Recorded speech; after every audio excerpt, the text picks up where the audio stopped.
What's going on, my good people? What's happening? Good evening, man. I told y'all we were going to pull up and do a part 2. Kind of got a few notes and things like that we were going to go over for this discussion, but most importantly, man, this is a discussion, and even though y'all are not here live with us, we want y'all involved. So definitely do us a favor and hop in the comments. Let us know what y'all think. We've got quite a few comments already about this topic, which has kind of steered this conversation.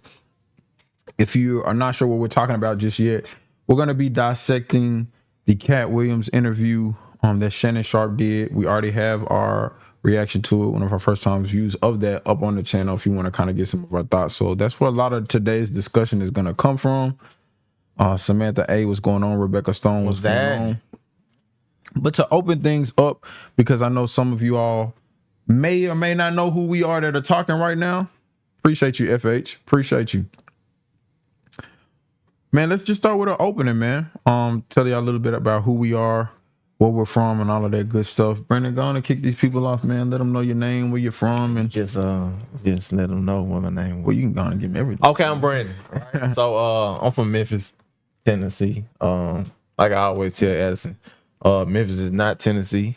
You know what I'm saying? Memphis is Memphis. You know what I'm talking about? So dude, what else? I make videos. I do art. And all that kinds of stuff. So that's it.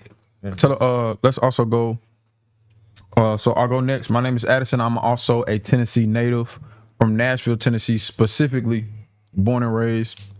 Me and Brandon met in college, so that's where you'll get where we kind of got to know each other from. Now let's give each other a self-comedy knowledge rating. What I mean by that is, like, how up are you on comics, comedy, all the shows, all the specials, whatever they call them?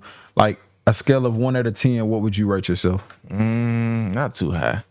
I say like maybe a 6.5. I'm depending on the circumstances or what we talking about. Maybe like a 7.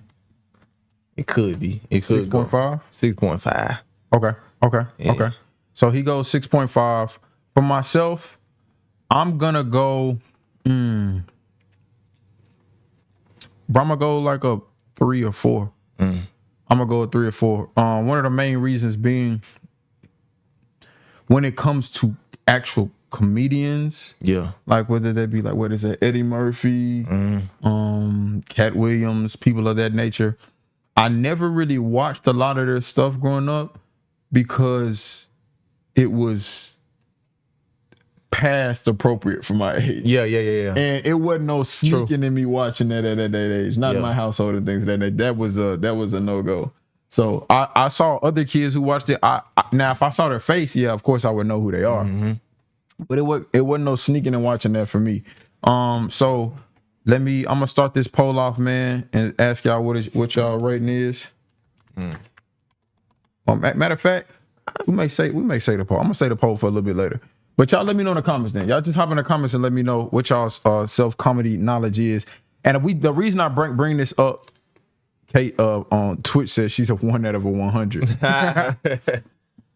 The reason we bring this up is so that you can get our lens, you can get our perspective. So when we're speaking about things, especially when it comes to knowledge about some of the backstory and history, that y'all know what perspective we're speaking from. Yeah. A few tidbits before we dive straight into today's conversation is, we got a lot of things that we're going to cover, but if there are certain questions that y'all want us to answer or discuss live, feel free to do us a favor, man. Drop a super chat in there. $3, man. Just 3. If y'all want us to answer the question live, we can hop on that.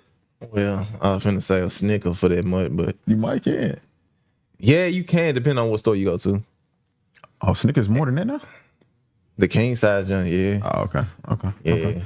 Because $3, they done shorten them junks and everything. $3 we'll read that out loud, answer that as long as it's appropriate. Now, if it's something crazy, I'm gonna glance down there and be like, thank you for your contribution. And what I mean by crazy, like, and I don't care if, like, it can be something controversial. I don't care about that. But if it's like vulgar, like if you just been, we may pass it. We may answer you, but we may pass it. We'll see.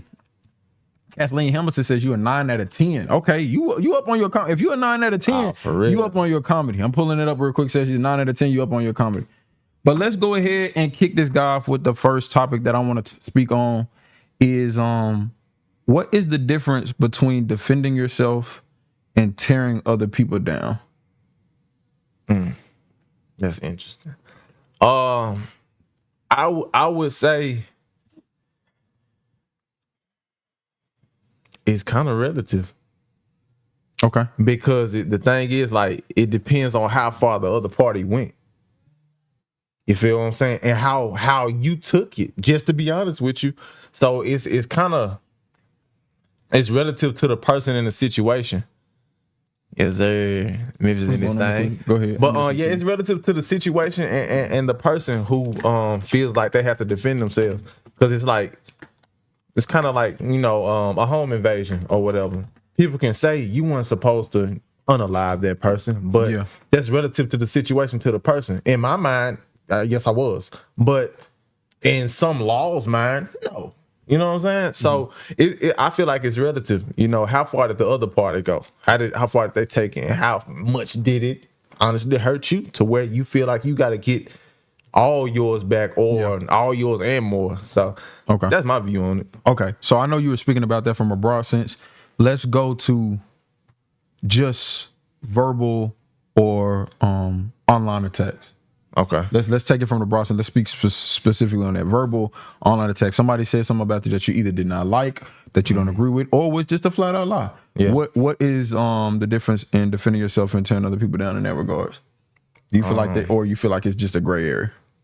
I feel like it can be a gray area. I mean, of course, certain things should be off limits, like, you know, the other parties, families, and stuff like that. If you got an issue with that one person or whatever, or a group of people, keep it on that. Anything outside of that, then, you know what I'm saying, you may be overstepping a little bit or something like that. But I feel like as long as you keeping it focused on that person and the topic in which y'all have a dispute over, everything fair game if you within those guidelines. And I only ask that to ask this question here. If y'all on the chat, if y'all on the live, y'all see the poll that's up. Did Katt, in your opinion, cross the line of defending himself in this interview? No. Okay. No. Okay. Y'all hop in the comments too and let us know. My thing, I think the biggest mistake he made with this interview is not doing it sooner. If because the thing is, like, you constantly hearing things, people making these narratives and stuff like that, and you just sitting back taking it. I'm honestly surprised that he kept his composure that much and not just really go crazy like that, because you keep on, you know, so much. Yeah. And knowledge can play on you terribly, especially when you know things that you really not supposed to know. Yeah. And so, like, kind of like what he spoke on. But yeah, he probably should have cleared some stuff up earlier. You know what I'm saying? You letting people really play on your name. You know what I'm saying? Yeah.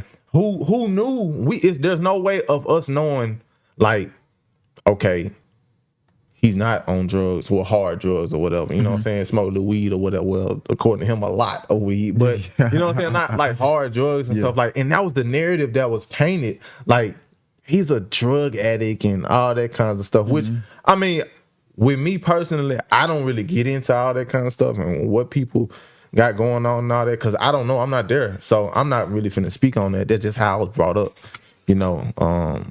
Got a message in the chat that says the receipts seem vague, though. What's your response to that? The receipts seem vague. Yeah.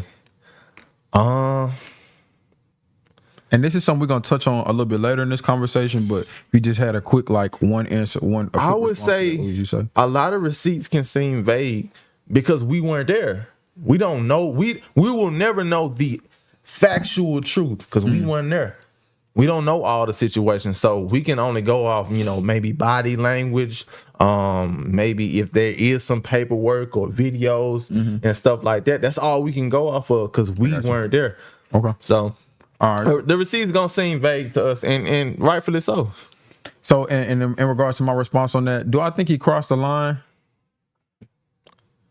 Without fully knowing everything that has been said about him and all the personal attacks or wild attacks on his character, his life, and his work. Yeah. I would say I don't think he crossed the line, but I think he stood on that thing. Yeah. I think he was, jumping, but I feel like he stood on it and was dangling his leg on the that's what I feel like he did.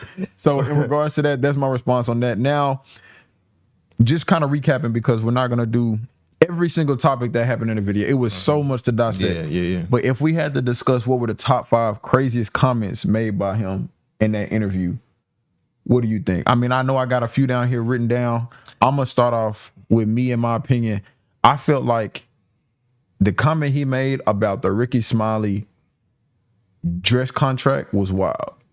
If what he said is actually true, bro, that is wild. Nah, that's crazy. And if I'm Ricky Smiley, like, if I didn't see it back then, I gotta look for it now. I have to look for it now. Matter of fact, we ain't texting about it. I gotta pull up on you and ask you, like, bro, did you really put that in there? Yeah. But and I'm not saying anybody. Let me see what contract I signed. Bro. That's a fact. And we got our first super chat that came through, so we're gonna read this guy out real quick. Give y'all some context to it.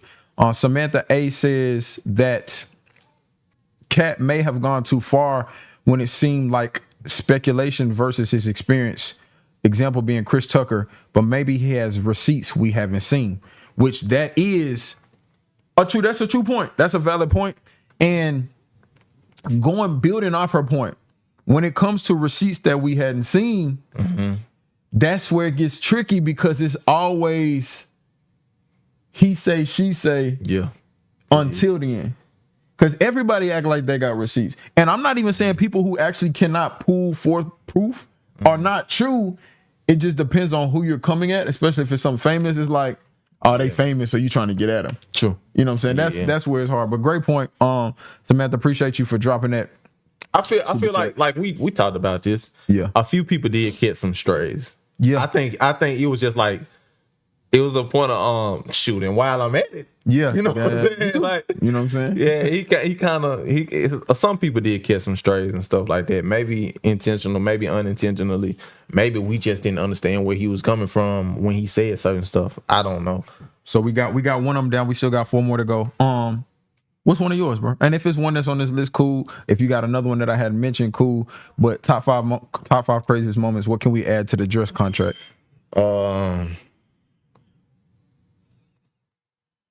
The ludicrous thing, bro. When he was talking about the Illuminati meeting.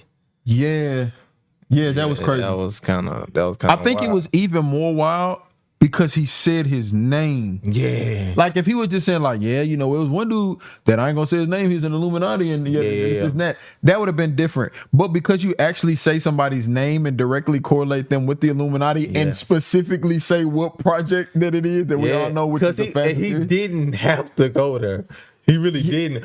Even though Shannon first Shannon Sharp kind of mentioned the name of Ludacris. He was like, are y'all related?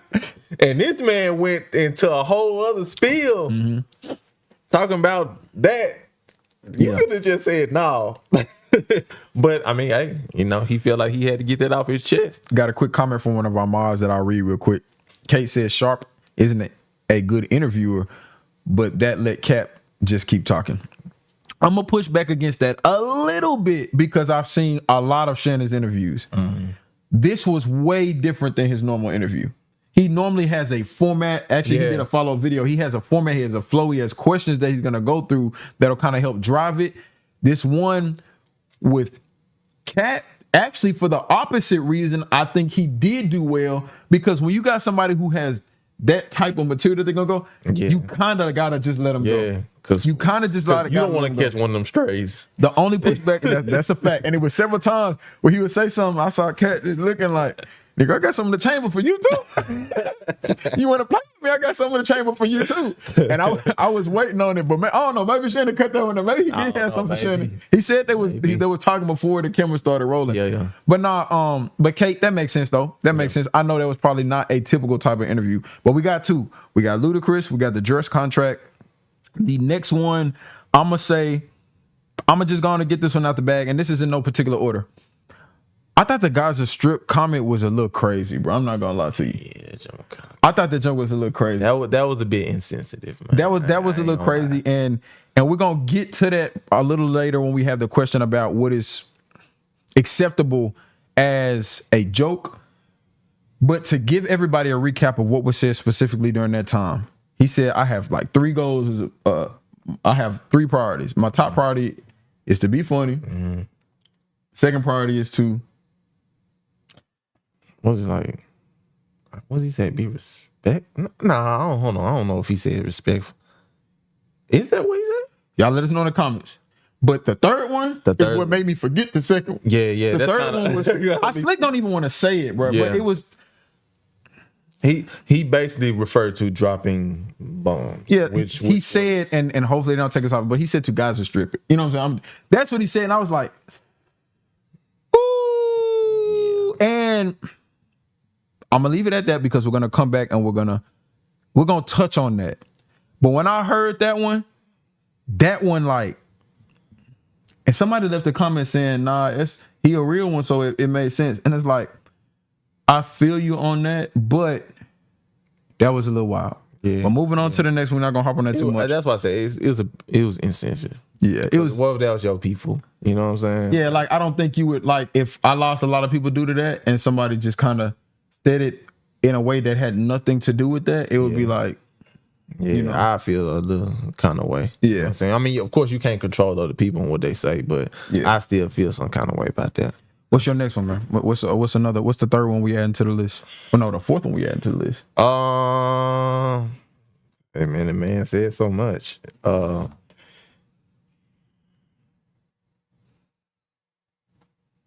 I'm trying to end it off with a good one. It just was so much that he said. I'm gonna start this poll too while you're thinking about that one. I'm gonna throw one out that you can talk about real quick. The Chris Tucker Epstein Island insinuation.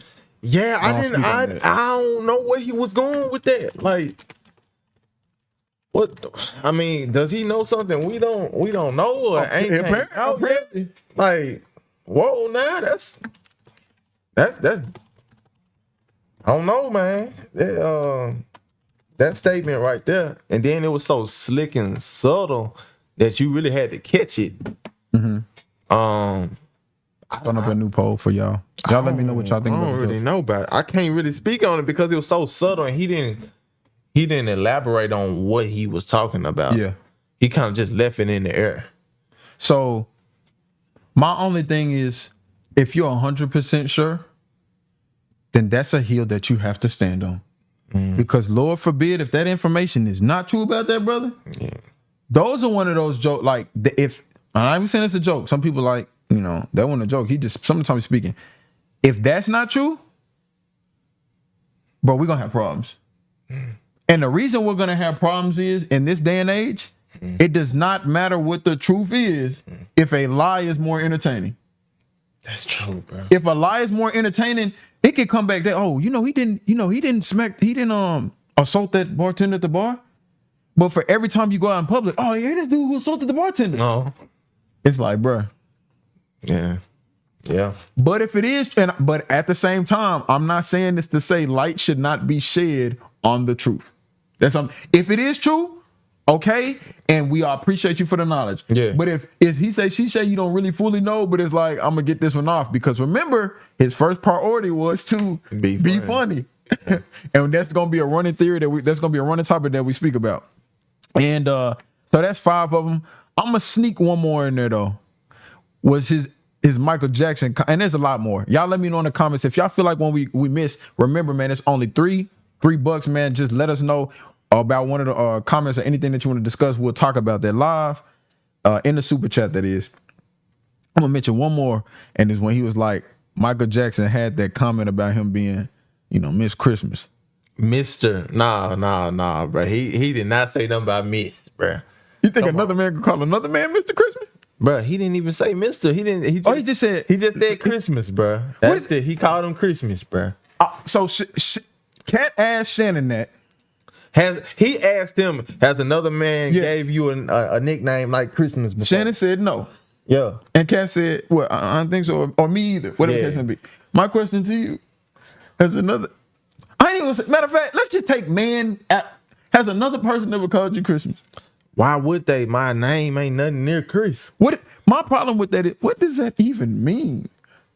I mean, Michael Jackson was an interesting individual. We all know this. I don't think I would want to have nicknames from Michael Jackson. He was a talented individual. I don't want to be on a nickname basis with that, brother. But you don't. That's the thing, though. That's hard. You want Michael Jackson to have a nickname for you? I don't know him. I didn't ask you that. I said, would you want him to have a nickname for you? But I don't know. As long as it ain't nothing crazy, I don't. If he called you Sweet Hair. No, we got twist. We're gonna have to talk about that. You know what I'm saying? Like, we'll have a conversation. Like, no, you feel me? But I mean, I don't know, man.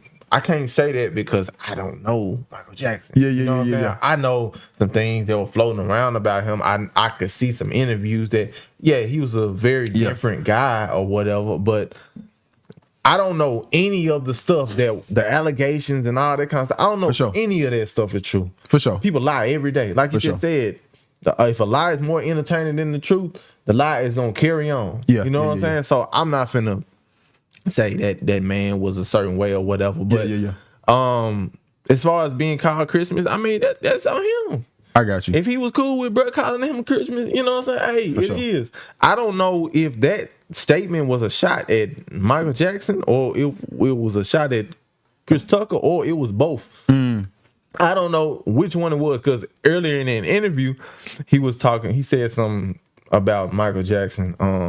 I think it was a little something kind of slick or alluding to him being, I guess, less than an upstanding guy or whatever. Yeah. Which, to be fair, he's not the only one who's done that. Other people have done that too with certain other allegations. But especially comedians. Oh yeah, for sure. They got whole doggone sets on Michael MJ. Jackson. Oh, for sure. For sure. And just to let y'all know, man, like I said, this is a live format, and we're not running from any smoke in there. I think we got somebody in the comments talking about we don't appreciate knowledge. You're too busy crying about it being insensitive. And this is a person who has a Katt Williams thumbnail as a picture. Yeah. What about knowledge? Yeah, let me know. Like I said, we looking at the same podcast you looking at. Yeah. What knowledge do you feel like we missed? Yeah, if you feel like we missed something, let us know. But if it's just blanket statements, you know what I'm saying? Yeah, that kind of don't. Because like we were speaking on being insensitive on the Gaza Strip situation. Yeah, the Gaza Strip. Yeah, that's where we were talking about being insensitive. So anything outside of that is kind of like don't make sense. And just to put it there, like we've been doing reactions for a while. Trust me. We not only understand jokes, but we also understand the drawbacks that certain jokes can have, even about fictional shows. Right. Trust me, I understand what all of that means. But to get off the 5 craziest comments, let's go on to one of the other things he discussed, which actually is from one of the comments. The big thing Katt Williams talks about with a lot of black males in Hollywood is the fact that in order for a lot of them to get famous, he says they have to put on that dress. Yeah. And that was one thing that he was not willing to do. Yeah. He was not willing to sacrifice that, even if he says it came to the detriment of him losing or missing out on certain roles. That just was not him. That was not his MO. I feel like it could be longer than that. It could be a way past that. I feel like the narrative of black men putting on dresses has been like people doing like in hindsight evaluation of how certain black people got on. I feel like I've only personally heard about it maybe over the past like 6 years. What's your thought on that, bro? Do you think this is just a conspiracy or do you think there's actually some truth to it? I believe there is some truth to it, bro. It has to be. It's too frequent. You know what I'm saying? Okay. I feel like it was more relevant around a certain time. You know, maybe like late 90s, early 2000s, probably it was more relevant then. Kate, we can go 3 strikes. I'm listening to you. Kate, we can go 3 strikes. But I'm a generous guy today. I know it's a sensitive topic. We can go 3 strikes. But so I would say, there is. I feel like there is something to it, or at least there was something to it. Putting guys in a dress and stuff like that, because if we just go down the list of who we know, pivotal characters that got in that dress and where their career went. Yeah. You know what I'm saying? Like, and while you speaking on that, we can run them. We can literally run them off about the dress, the black guy in the dress deal. And all of them are very successful, especially the comedians. All of them got very successful, and they wore a dress at one point in time. Maybe not their whole career, but at one point in time, they got in their dress. Name me some people in the dress. Jamie Foxx. Okay. Martin Lawrence. I believe Sinbad got in a dress before. What I about to say? Even outside of black guys, I believe Jim. Let's go. Hold on. Let's go black. Let's stick to black people only. Let's stick to black people only. Dang, why am I drawing a blank right now? I don't believe. Chris Tucker.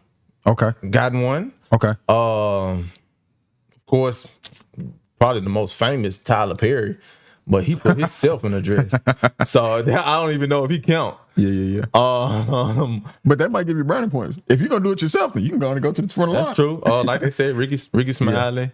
I can't. I'm drawing a blank right now, but there are more. Got somebody in the chat that says Denzel ain't never been in a dress. Can you confirm or deny that?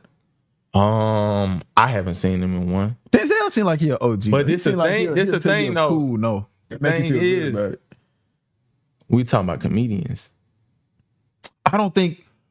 I know we're talking about that now. I don't think when that narrative is brought up, it's only meaning comedians though. I think it's meaning like a lot of black famous actors in general. Is what I'm thinking about it. But look at the people they're naming in the comments. And we see some of y'all. It's mostly comedians that have gotten in their dress. That I can remember. There is comedians that have gotten their dress. It's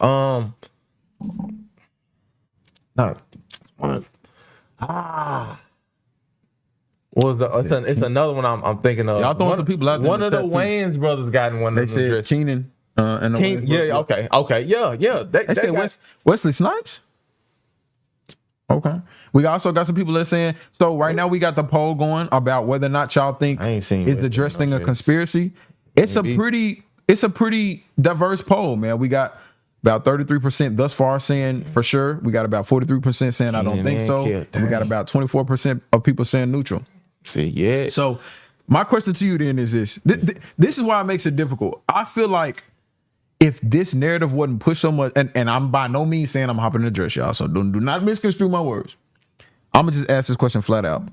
How much money would it take you to put on a dress for a movie, a TV series, or a video? Within any context. One of which it could be a prank.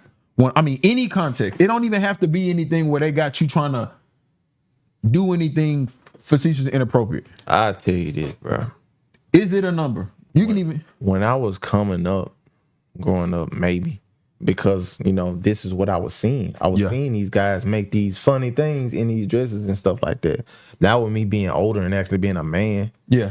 Nah, ain't no number, bro. Especially in this day and age. Is it because of the agenda and the perception? Or and I'm the same way. When I was growing up, you would see a movie, it was like, Tyler Brennan, Brad, for weird, but funny. I mean, he getting his money though. You know what I'm saying? It was funny. Or if you see Big Mama House, Martin Lawrence, it's like, because of the storyline, you understand why it was done. Thanks. But some people would say, of course they would make it seem reasonable for you to be in a dress. Yeah, because if it's not reasonable, it's not a reason for it. Yeah. You know what I'm saying? Like, if it doesn't fit well within the confines of what's going on, the movie or the show or something like that, what's going to be the purpose? Then it's going to look stupid. You know what I'm saying? It's not going to be funny. It's just going to be stupid. Yeah. So, yeah, there has to be some kind of way it's going to fit and mesh and make it funny and be great and be memorable. And that's the reason why I can't do it. It'll always be remembered. I feel like we will always remember Shanae. You know what I'm saying? We will always remember Big Mama. Big Mama for sure. We will always remember these characters that these men played. I will always remember Chris Tucker when he had whatever that stuff going on he had in that. Dang, what's the movie called? What you talking about? Golly, bro. What? Y'all hear me out. The movie Chris Tucker. No, heck no. Not this is before. This is early on in his career. Golly. Y'all let us know in the chat what Chris Tucker movie Brennan is referring to that we're not hitting on the head right now. Eddie Murphy, bro. So hold on though. I mean, I feel you, and and I already know you outside of just talking on camera. Chris Rock wore a dress. I feel you, and I even know you outside of this camera. You're saying there is not a number for you. So so by saying this, you're saying somebody could come up and be like, Brandon, I got $100 million for you. I got this role I want you to play in. We're gonna do a undercover. Let's just stay cliche with it. We're gonna do an undercover Sting, and you gonna come in as Latrice in a dress with the twist, and we finna break something down, and you a cop, and we give you $100 million. You saying $100 million, and I ain't even said $1 million. I'm saying $100 million. You saying I'm not getting that dress. I'm gonna have to pray about that. You see what I'm saying? Lord, if it's your will, you know what I'm saying, give me the $100 million. But if it ain't, you know what I'm saying, keep it out, keep me out the drink. You know what I'm saying? I gotta keep it 100. All I'm saying, because I gotta keep it $100 million, bro. If I'm being honest, let me just keep it a bean. Y'all talk to me online. Y'all talk to me. It's so easy for us who are not at that level to say what we would not have done or would have done, when we ain't nowhere near getting them type of contracts. If we just be honest, it's easy for us to point fingers like, I never do that. So if they pull up to you, matter of fact, let's scratch $100 million, $50 million for a month work of filming. You in the dressing room. And this is why I want to bring this full circle to what Katt Williams said. I would have to, like I told you, I had to pray about it. And then also, let me see the script, bro. Because if it's some stupid stuff going on, Martin Lawrence-esque. Big Mama. We ain't even gonna say Madea. Let's just say you are being a woman, because you're undercover. So Paul, y'all talk to me. I know this is a hot topic with a lot of people saying, "Oh, I would never," and this. I'm not getting put on a list. I want to know what y'all think. Again, we talking, but I want to hear from y'all too. Let's discuss it. I'm gonna leave it vague. Would you put on a dress?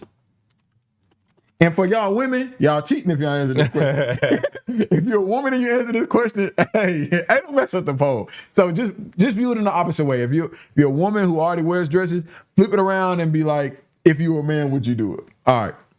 Would you put on a dress for a There's no way they can kind of flip that around and it be like, yeah, let's not do that. 2023. Let's not.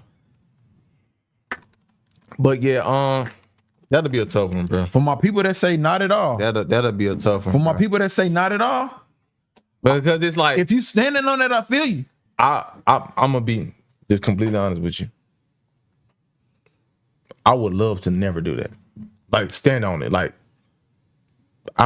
I would never. I don't want to ever put on a dress, bro, ever. Oh, I don't. In no way, shape, or form for any kind of money. I would, especially not for money. I would never.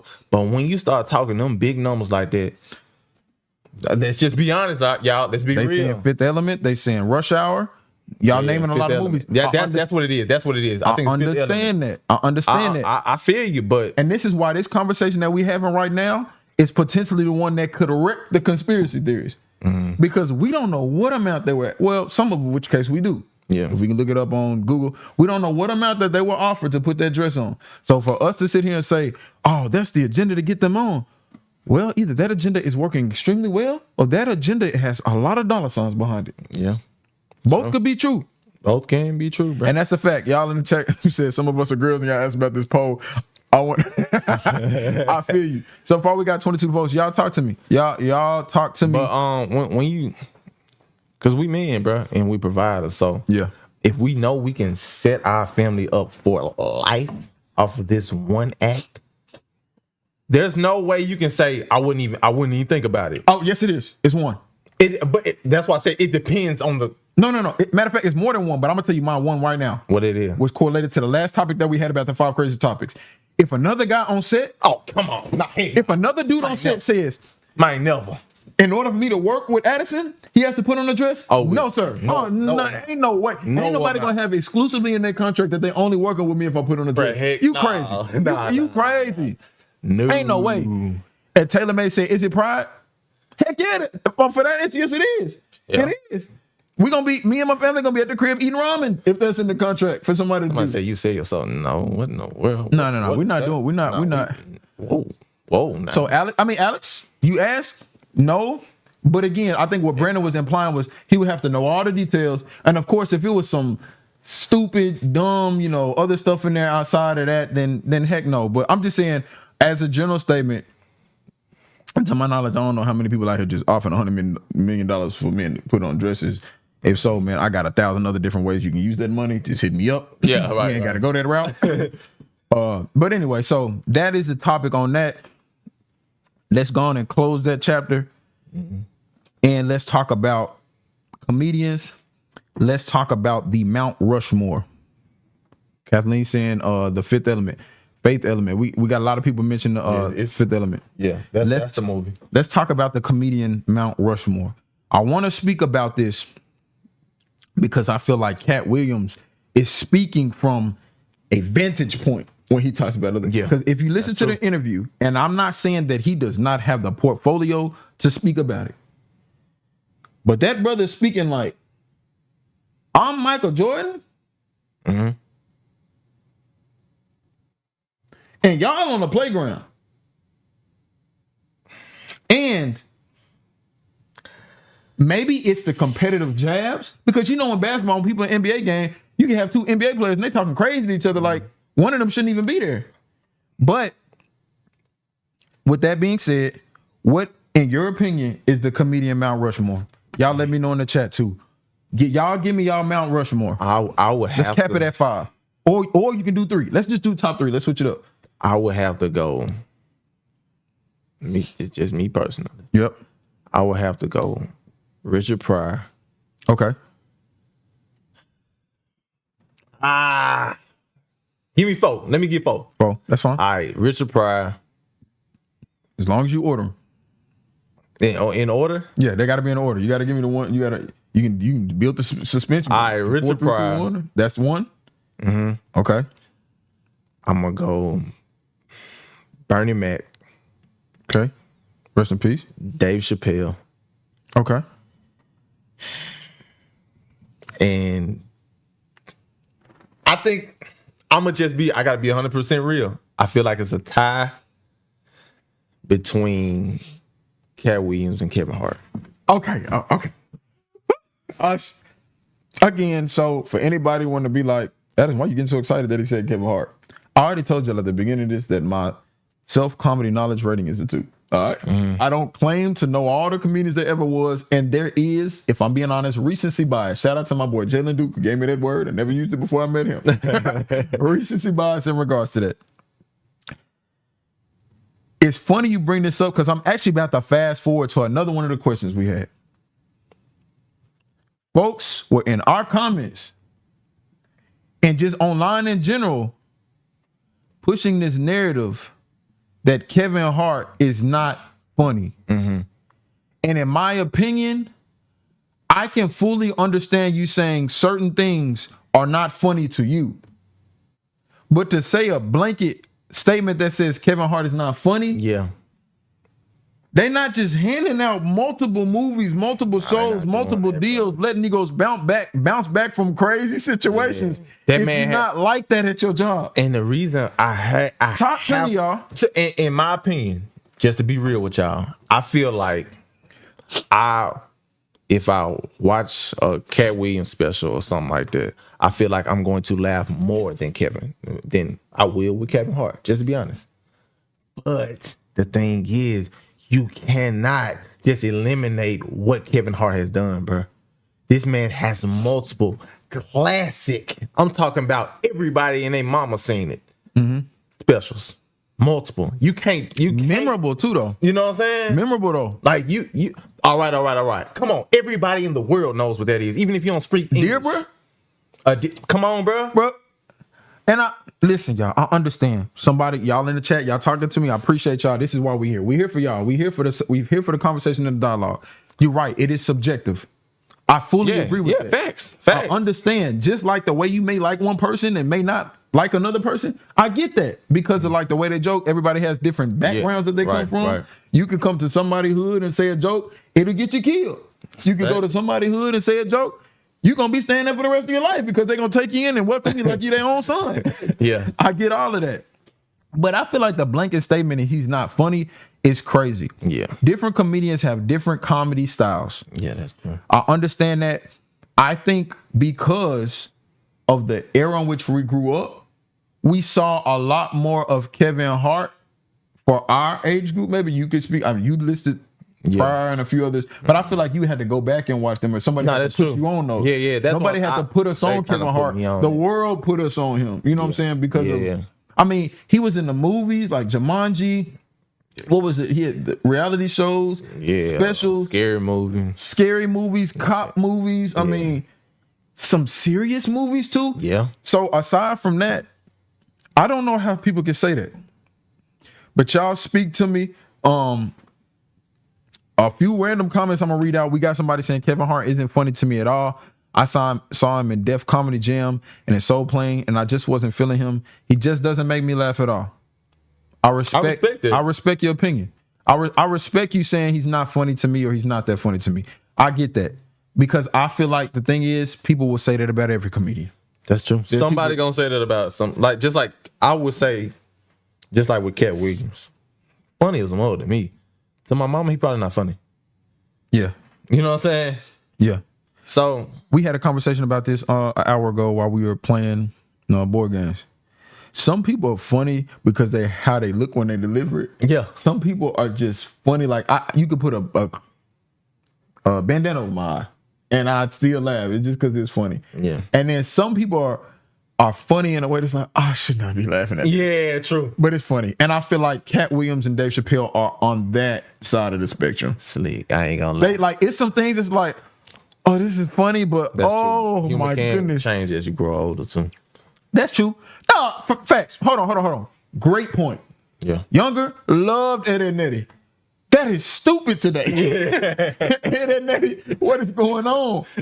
And some of y'all capping because some of y'all grew up on the Three Stooges and y'all was dying laughing. Y'all probably die laughing to this day. Mm-hmm. And them brothers weren't speaking. So all my people out there who love the Three Stooges, I ain't gonna lie, my father put me on there too. But if you love the Three Stooges and you saying Kevin Hart ain't funny, we need to have a conversation. That's all I'm gonna say to you. And I love my people in the chat this evening. Real. That's all I'm gonna say. So we talked about that. You mentioned your Mount Rushmore. In the comments below, man, let me know your top 5, top 4, top 3. Let me know. Let me know whatever order that is. And now I have on here, specifically from the interview, we're going to speak about decision making. Mm-hmm. I think one of the things about Katt Williams that I do admire a lot is his brother's storytelling ability. Oh my God. Lord have mercy. I wasn't bored for not 1 second of the interview. Bruh, it was a 2 hour and 46 minute. Listen to me. I normally listen to podcasts when I'm in the car, when I'm working. Because we reacted to it, we were sitting here. Mm-hmm. But I would have sat there and watched it if we wouldn't. 2 Negroes on the couch talking about things that may or may not be true. But man, we were sucked in. We were sucked in. So his storytelling ability is so good. But he mentioned a few things in regards to how impeccable his decision making was, just how he is in general. Mm. But I have to compare that to his run-ins with the law and other life circumstances. Yeah. I know people go through a lot of things and people get over things, people progress, people get better. I'm gonna let you kick this guy off, bro, with the decision making. Bro, what's your thoughts on that? So like, my thing was earlier in the interview, he said something about his decision making is great. He's a great decision maker and stuff like that, which I do not deny. I don't deny that, but on the other hand, it's 2 parts to it. Like when you come out here and say that I done got arrested for almost the same thing 19 times, it's like, okay, clearly you're doing something wrong. You know what I'm saying? Okay, you got to keep that on you. I feel it. I conceal carry. I completely understand. So do what you gonna do, but be better at it. Yeah. If you say 15 times out of 15 times, you're going to catch me with this weed on me. What? be better at concealing or hiding your weed. Funny enough, I'm not telling anybody to do the wrong thing. It seemed like you would be better at doing the wrong thing. Right. And then on top of that, right? But you just announced it in front of the world. So if there are cops or law enforcement that want to bother you, you just gave them a free pass. Man, because we about to be 100%. Right, 100%. You just told us we gonna be 100%. And if you try to pull anything stupid from us, I'm showing them your interview on the channel. I'm showing them the podcast clip. Yeah. Yeah. So, yeah, the decision making is a little crazy. I think, and maybe we're taking it out of context, maybe we're not. I think you should put an asterisk on that statement or categorize that statement. Like my business decisions are I make good business decisions or this or that. Because if everybody is being honest, unless don't know, and if I am, let me know. I don't think Lord Jesus Christ is on this live stream, on this video, anything that ain't nobody perfect. Nah. A lot of people make mistakes, and this ain't that. I ain't saying ain't nobody perfect. Is in like y'all go out there and make 1,000 more mistakes and everything's cool. I'm just saying a lot of us have made bad decisions and can bounce back. Some of us, the repetition in which we do so, does not give us the pass to say that we're great decision makers. That's a fact. That's a fact. That's all I'm gonna say. At a certain point, it's like you got to start looking at yourself like, I could have done better. Yeah, you know what I'm saying? That's it. But I forgot who just said. I seen something. He had a target on his back. 100%. I 100% believe that he had a target on his back. Just like the same thing with Boosie. Yeah, Boosie may have done some wrong things or whatever like that. But at a certain point, yeah, he has a target on his back. Especially now, you got a target on your back, and that's why I'm saying decision making. You know, you got a target on your back. So you can't be 15-15. If a regular dude in Memphis know you got a target, I know for a fact you know you got a target. Yeah. So let's just move a little different. That's it.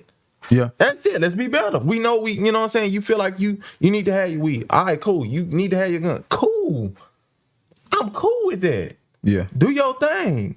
But just be better at it.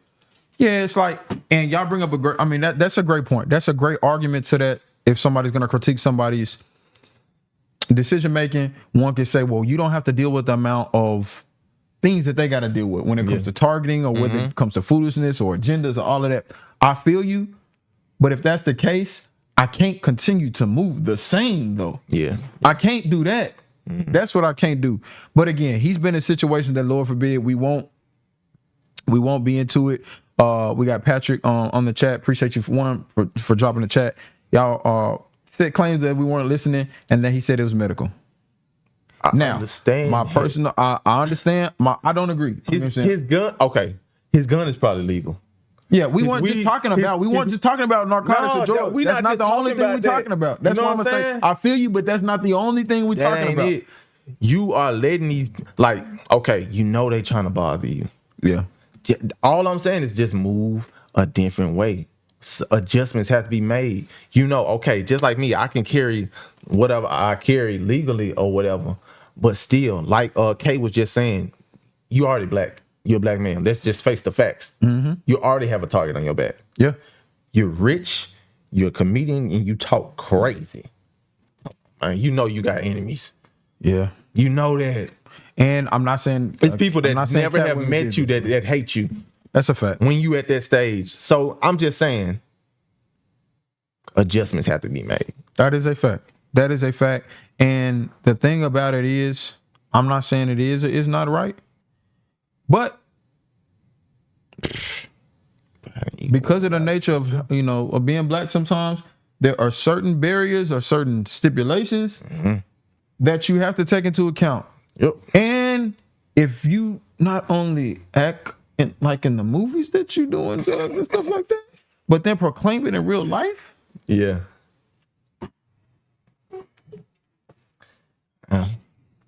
I know it's not fair, but a lot of times when people walk up to their favorite actors, you're not seeing them. You seeing who you think was on that screen. Yeah. And those could be two different people. That's true. Or they couldn't be.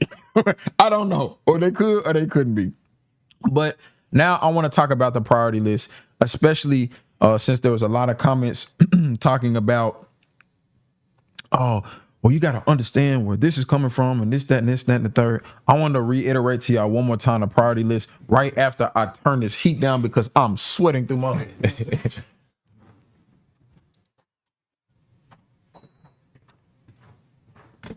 Yeah, that's a fact, Kat. That's a fact. Let's rehash this priority list. Well, me personally, I don't know a time where he was convicted of anything. He just kept getting arrested. Yeah.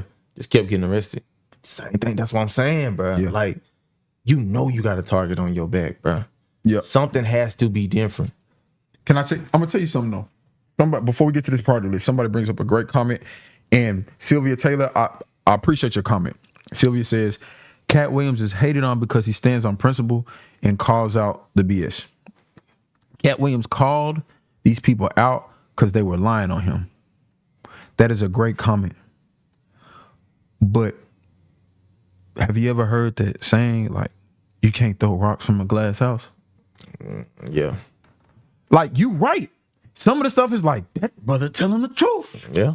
A whole lot of it. But man, if I'm like that and behind my back I got some stuff, you don't think they're gonna be looking? Yeah. They already gonna try to take you down for, like you said, for mischievous reasons anyway. Mm-hmm. So if I'm doing something and sneaking something on the side, but they're gonna be more compelled to try to get you out the way so you can stop talking about their dirt. Facts. That's all. That's all I'm gonna say. That's even more motivation for them to get you out the way. That is a fact. That is a fact. Especially if it's more than one people doing what they're doing. Yep. So let's talk about the priority list. We spoken about it a little bit earlier. The priority list that Katt Williams said was his first priority was to be funny. His second priority was, I think, to be respectful or whatever the case may be. And then his last priority was we're not going to repeat it again. Okay? We're just not going to do that. Said it once already. But with that being his priority, I guess his life goals, or maybe you could say his professional goals, does that affect your perception of what he claims to be the truth? To a certain extent. Maybe. It depends on what he's talking about and how he says it. Certain things that he was talking about, like when I saw the passion and the fire in that man's eyes when he was talking about them folks stealing his stuff, Ricky Smiley talking about he was supposed to be Money Mike and all that different stuff, how they did Bernie Mac and stuff like that. Looking at that, there is no joking. There is no funny going on when he was talking about that stuff at all. Ricky Smiley? Yeah. All of that stuff. When he was talking about that little group, there was no joking. This is it's like he got some real energy towards them. Oh yeah. 100%. He's really feeling some type of way about them. And it's masqueraded in a lot of jokes. But because of the way the jokes was coming back to back, it was like, nah, y'all really can get it. And well, I said this in that video, anybody can get it. No, it like anybody can get it. Like a couple of them already got it. I'm gonna tell you why it shaped it. Sorry, I'm speaking like I'm not an adult here. I'm gonna tell you why it shaped my opinion of what he claims to be the truth. I'm gonna give you another scenario. A guy comes up to you. It's like, Brandon, my number one priority is to get this money. Yeah. Second priority is to take care of my kids. Mm-hmm. Third priority is to do good if I can. But I don't trust you. No. You know what I'm saying? Another scenario. Yeah, because that means you do anything for money. So that sounds. That's wild. That is all I'm saying. And what I think about when I say that, when this is said, is you will be funny at the expense of what the truth is, or you will be funny to perpetuate a narrative that may not be as true, but you don't care if there's ramifications if it's funny. Yeah. That is your first priority. First priority be funny. That is the first priority. And now some people would be like, bro, y'all reading into this too much. I'm only reading into what was said in the interview. And Lord have mercy, there was a lot said in that interview. And I don't want to seem like it's bashing or anything of that nature. I'm just going to say when that statement was said, it does put things in a certain perspective when I continue to listen to other things within the interview. Because I get that. He was the man funny, bro. The man is hilarious. Man. I'm not taking anything away from him. And me and you both know we've laughed about stuff that's true or not true, just depending on what it is. So Rebecca Stone asked a question: do we think that the people that he talked about are going to clap back now from my understanding, several people have already responded. Yeah. I don't think you can have an interview of that format and not get people to respond. Yeah, no If way. I'm not in that No way. way. Not in that way. We'll talk about that a little bit later though. Moving forward, let's shift a little bit. Because I know a lot of people are like, man, y'all being real critical of Katt. Y'all being real critical of Katt. I don't think so. Let's talk about some great points that was made, bro. What you got? Great points that was made. Honestly, I feel like that dress thing was a great point. Because if you stand on what you stand on and you fit and you know, even like we just said, I can't do it just because of the satire behind it. Like I can't like that imagery and just that notion that people in higher places put these men in dresses on purpose to humiliate and put a stain on their reputation. And you'll always be that man that was in a dress. And they can hold it over your head to not take you serious. I can't do it. You know, the way it's said sometimes made me think that there's some powerful, if I'm just going to keep it a bean, and this is based on how they shape things or say things, some powerful white old man back in some back room somewhere who has a photo collage book of all the Negroes that he had a hand in putting in a dress. Just sitting back. I had Will Smith. Yeah. That's my collection. Who do I want next? You know what I'm saying? You know how they lick the finger, turn the page? Yeah. Jesse Smollett, nah, I'm about to, but nah, we cool on him. He gonna do it anyway. Somebody, like, I feel like there is a lot of, I feel like that is a good one. To build on that one about great points that he made in the interview, I actually feel like one of his underrated great points was his take on Kanye West and mental health. Oh yeah, that was awesome. That was an underrated great one. That was an underrated great one. And I actually think if all of us are being honest, for everybody that's watching this video, everybody that ain't even watching this video that y'all know done talked about it, a lot of us are quick to say, bro, Kanye crazy this, Kanye this, man. Y'all see what Kanye doing again? But y'all watching like he's an animal in a zoo. Yeah, that's true. And what he was saying is, y'all will sit out there and let somebody who y'all either think or know has certain mental issues just do stuff and then blame them for what they're doing. Y'all would not let a 2-year-old go outside by himself knowing the streets right there. That's true. If you thought that this person did not have the resources and knowledge to take care of themselves in a certain capacity. And again, people may say, well, he a grown man, bro. We can't be holding his hand. I get that. But at the same time, the way y'all like put this man in like a fish tank and just observe, pick at him and choose when you want to support. That's why he be going off the grid and stuff. He be getting lost. That's not the name of his songs too, ain't it? Off the grid. Oh yeah, that's crazy. Yeah. That's why he be doing that. Yeah. I feel like, he try to, give him some time to where he's not under a microscope and stuff like that. And I fully understand that, bro, because I know being in that lifestyle can be extremely stressful. You got people looking at you, looking up to you, watching your every move. You can't make a mistake. You can't even look like you made a mistake. Man. Otherwise, it's everywhere. And people talking about you, talking bad on you, sending your family, all kinds of stuff. So I completely I empathize with that. I understand. Yeah. I'm not a celebrity, but I can understand what they go through. Man, if we just being honest, since starting this channel, if I'm just gonna keep it a bean, yeah, and we ain't nowhere near a Kanye level as far as that's true. Eyes and attention on content and all of that. Bro, if we can go on the video, like, oh man, great. We got some of the craziest comments on the planet that I seen. Like, we got some comments that like they go to a hidden section. Like, I don't even see them unless I click open the hidden section. Yeah. Like, bro, I said what? We watching a little anime show, right? Like, like this is not that serious. People done said some crazy things. So imagine on his level, with the eyes that are on him, the amount of crazy things that get said. Like I said earlier about Katt Williams, there are people that literally hate you, that don't know you, man, that have never met you, don't know the first thing, don't even know your middle name, man, and they hate you. It's tough out here, man, being on that kind of platform, man. And some of my mom, Kate on here. My mom's on the video. Y'all know what we talking about. Y'all know. Oh, they it's the know. people out there. It's like, yeah, the mods know. bro, do y'all got puppet strings attached to you that are being held by Satan? You know, I'm just asking. I'm saying You kind of. oh, my fault. Oh, yeah, my fault. Father, you ain't it was the puppet string. Yeah, I feel you. Come on, y'all. I'm not insinuating nothing. No. Y'all know what we talking about. Yeah, he operating the puppet strings from down there. Yeah, I got him at the feet. I ain't even. Dang, I can't remember the Little Mermaid chance. Was I on that video?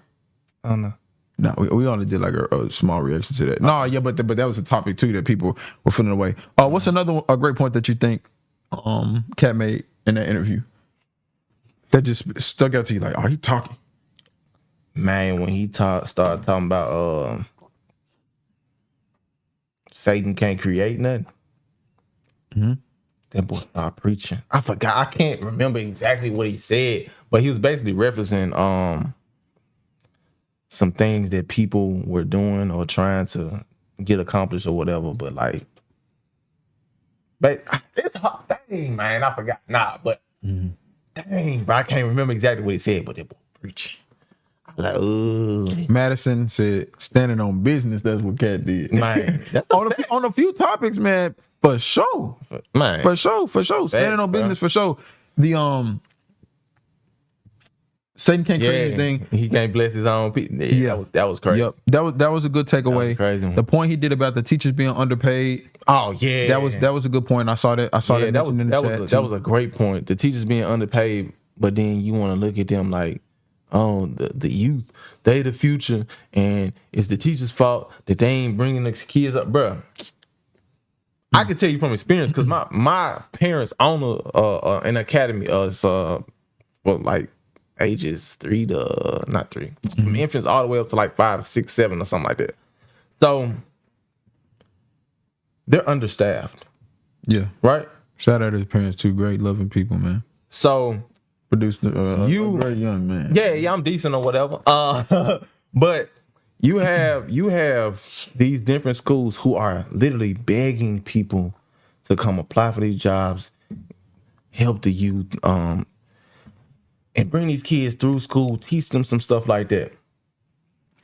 There's not enough teachers, period, for these kids. So we have classrooms with 30, 40 kids in there, and you expect this one person to be able to impact all of these kids. Yeah.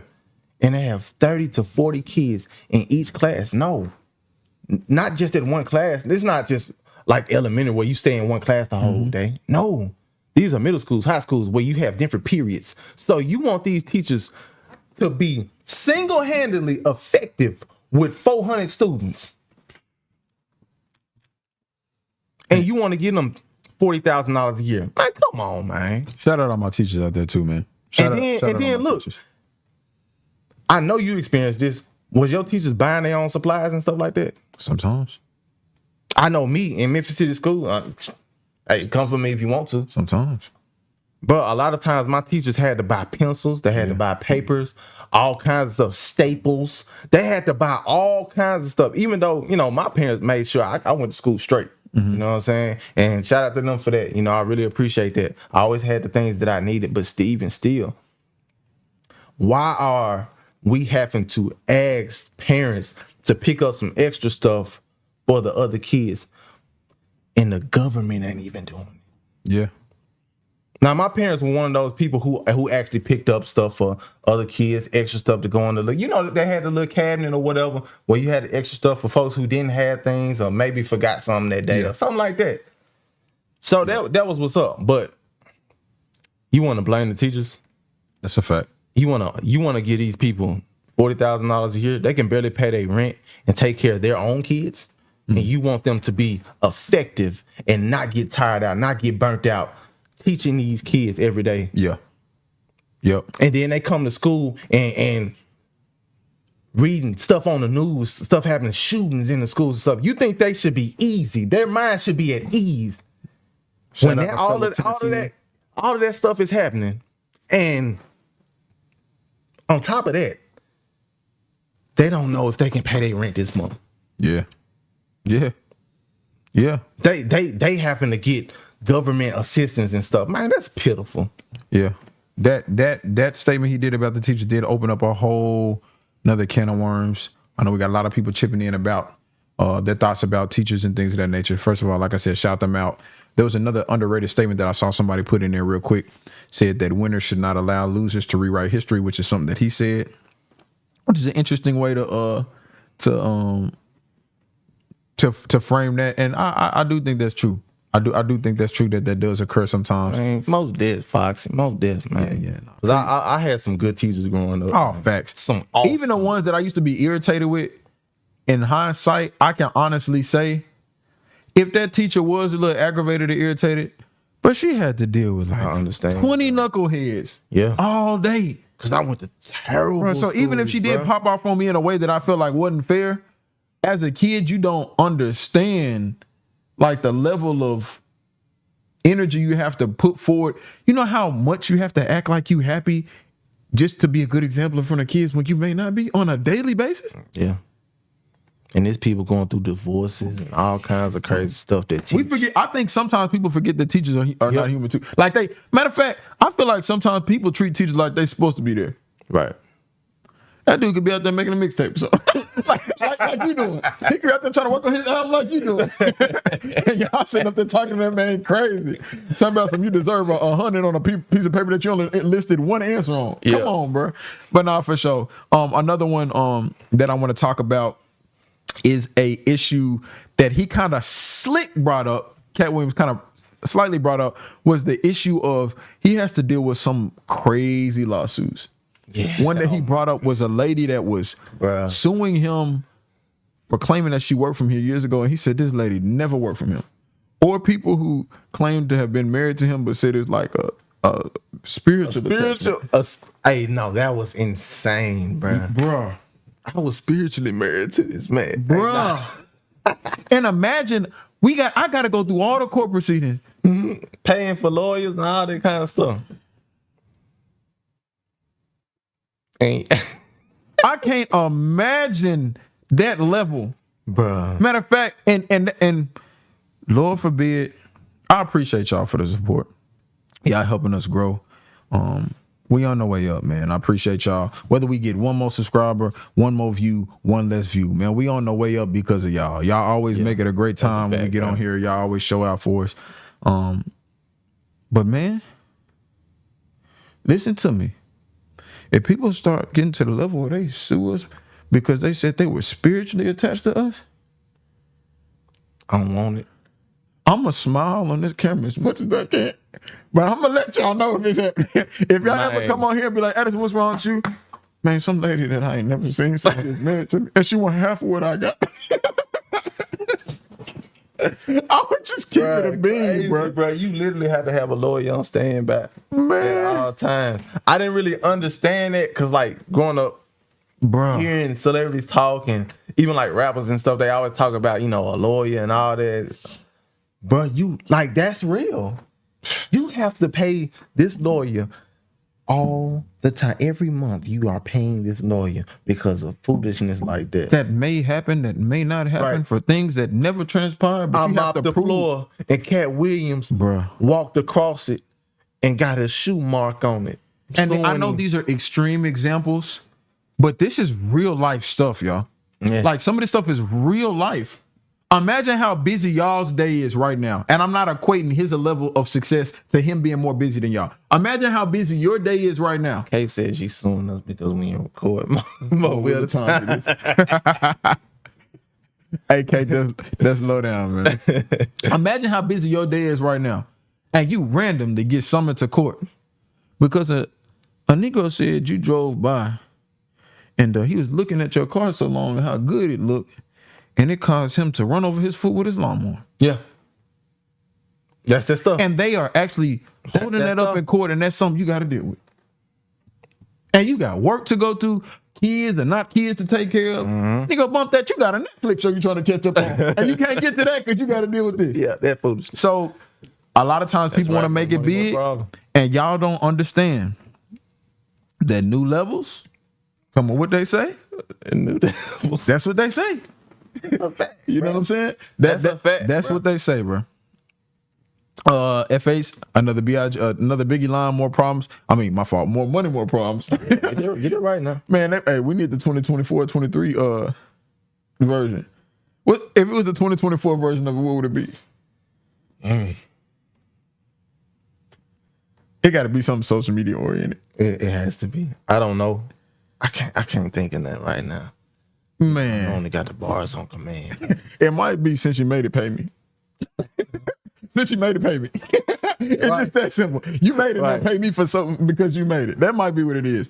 But that's a little bit about the great points that he made.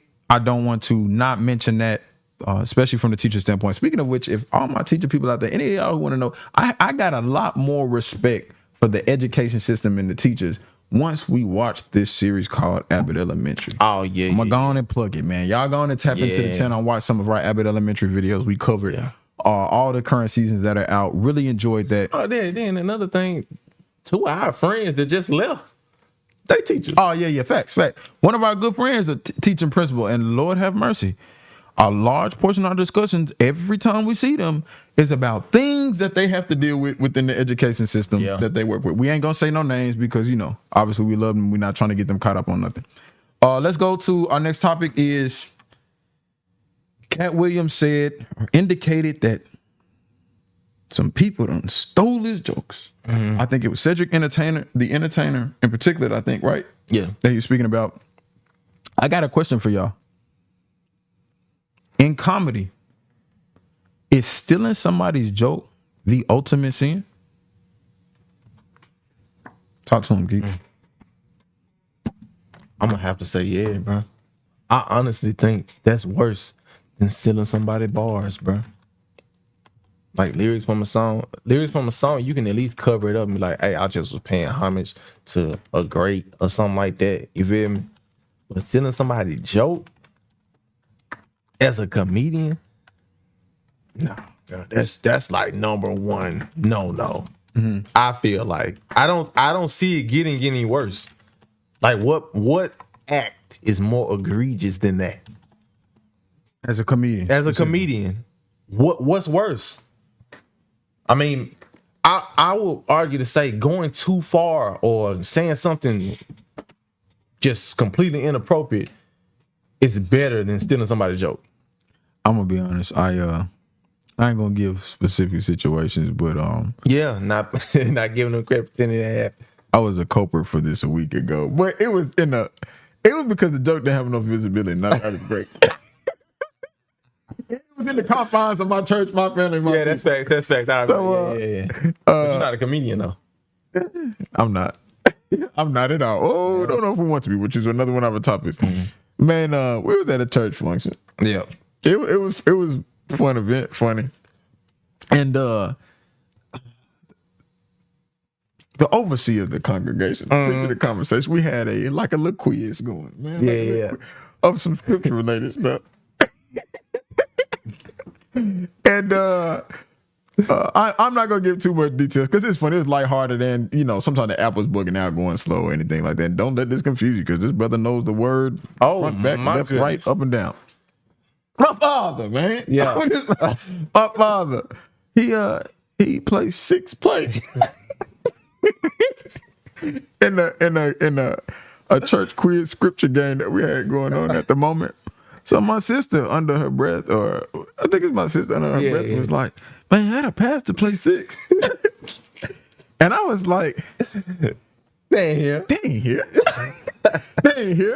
So hey, had a pass to play 6, and then of course the joke, the laughing came on, the laughing came up.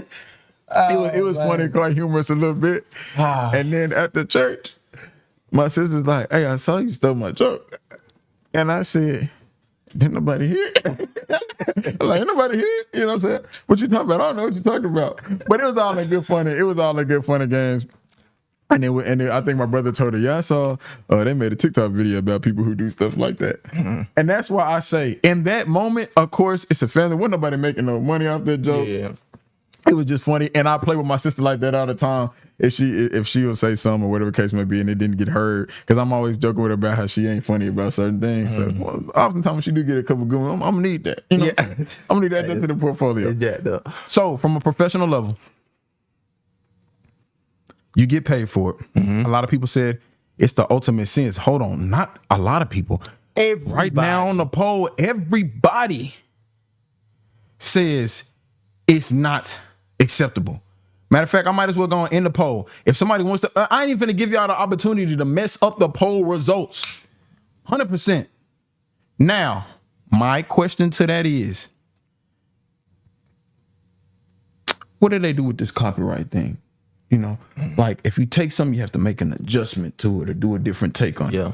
Are y'all giving that credence? Does that pass in your book? Say if, all right, Kevin Hart's Dibra joke. You turned it into a squirrel bro joke because you changed it a little bit. Does that pass? Or is it like, nah? I don't feel like it has to be a drastic change to where it's like, nah, it ain't even close. Cole Valor brings up a great point. It's freedom of speech.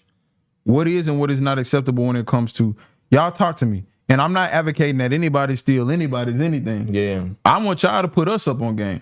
Because my opinion would be like, nah, if you go up there on stage and tell somebody a joke word for word, even, matter of fact, I'm going to just keep it a whole bean.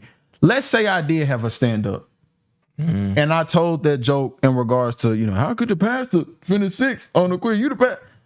I would shout out my sister on that, you know, even if it's in the credits. You know what I'm saying? Yeah. I'll give her some, if you know, depending on how the joke is flowing, I would have to shout her out for that or whatever the case may be. But just stealing it straight up, that's a no-go. So if he's saying that's happened, we didn't personally get to see the actual joke that was told. I did.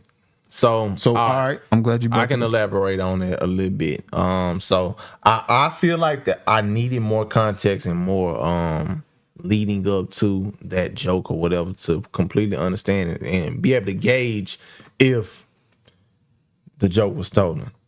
Similar jokes, not gonna lie, similar jokes, similar stance or whatever.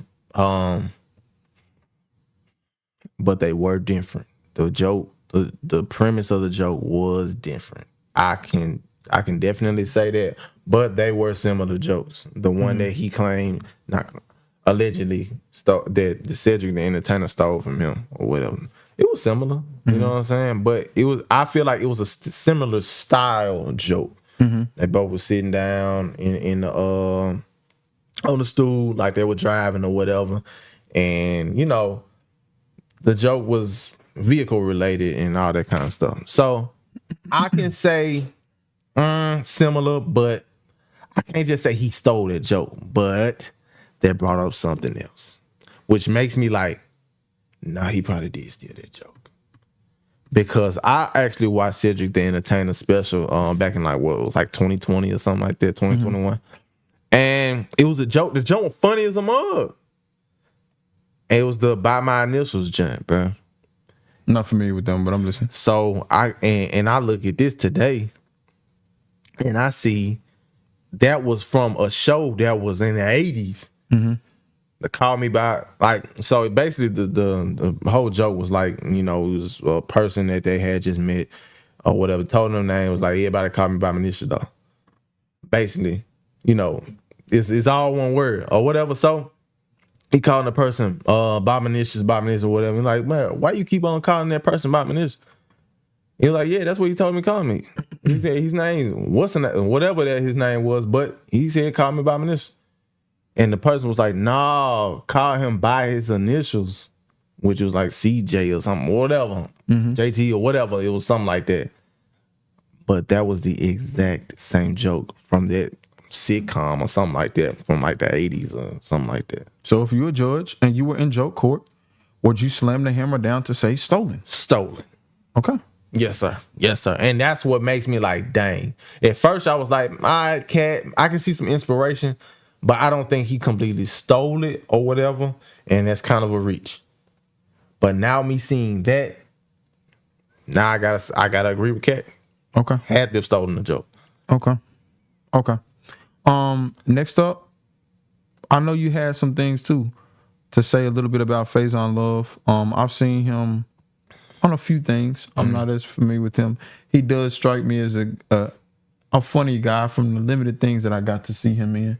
But man, I know you wanted to speak on Brother Faison a little bit. Brother Faison, man. I actually, because I know that was one of his areas of beef. You know what I'm saying, or dislike about some things that went on. Yeah, he had funny intro.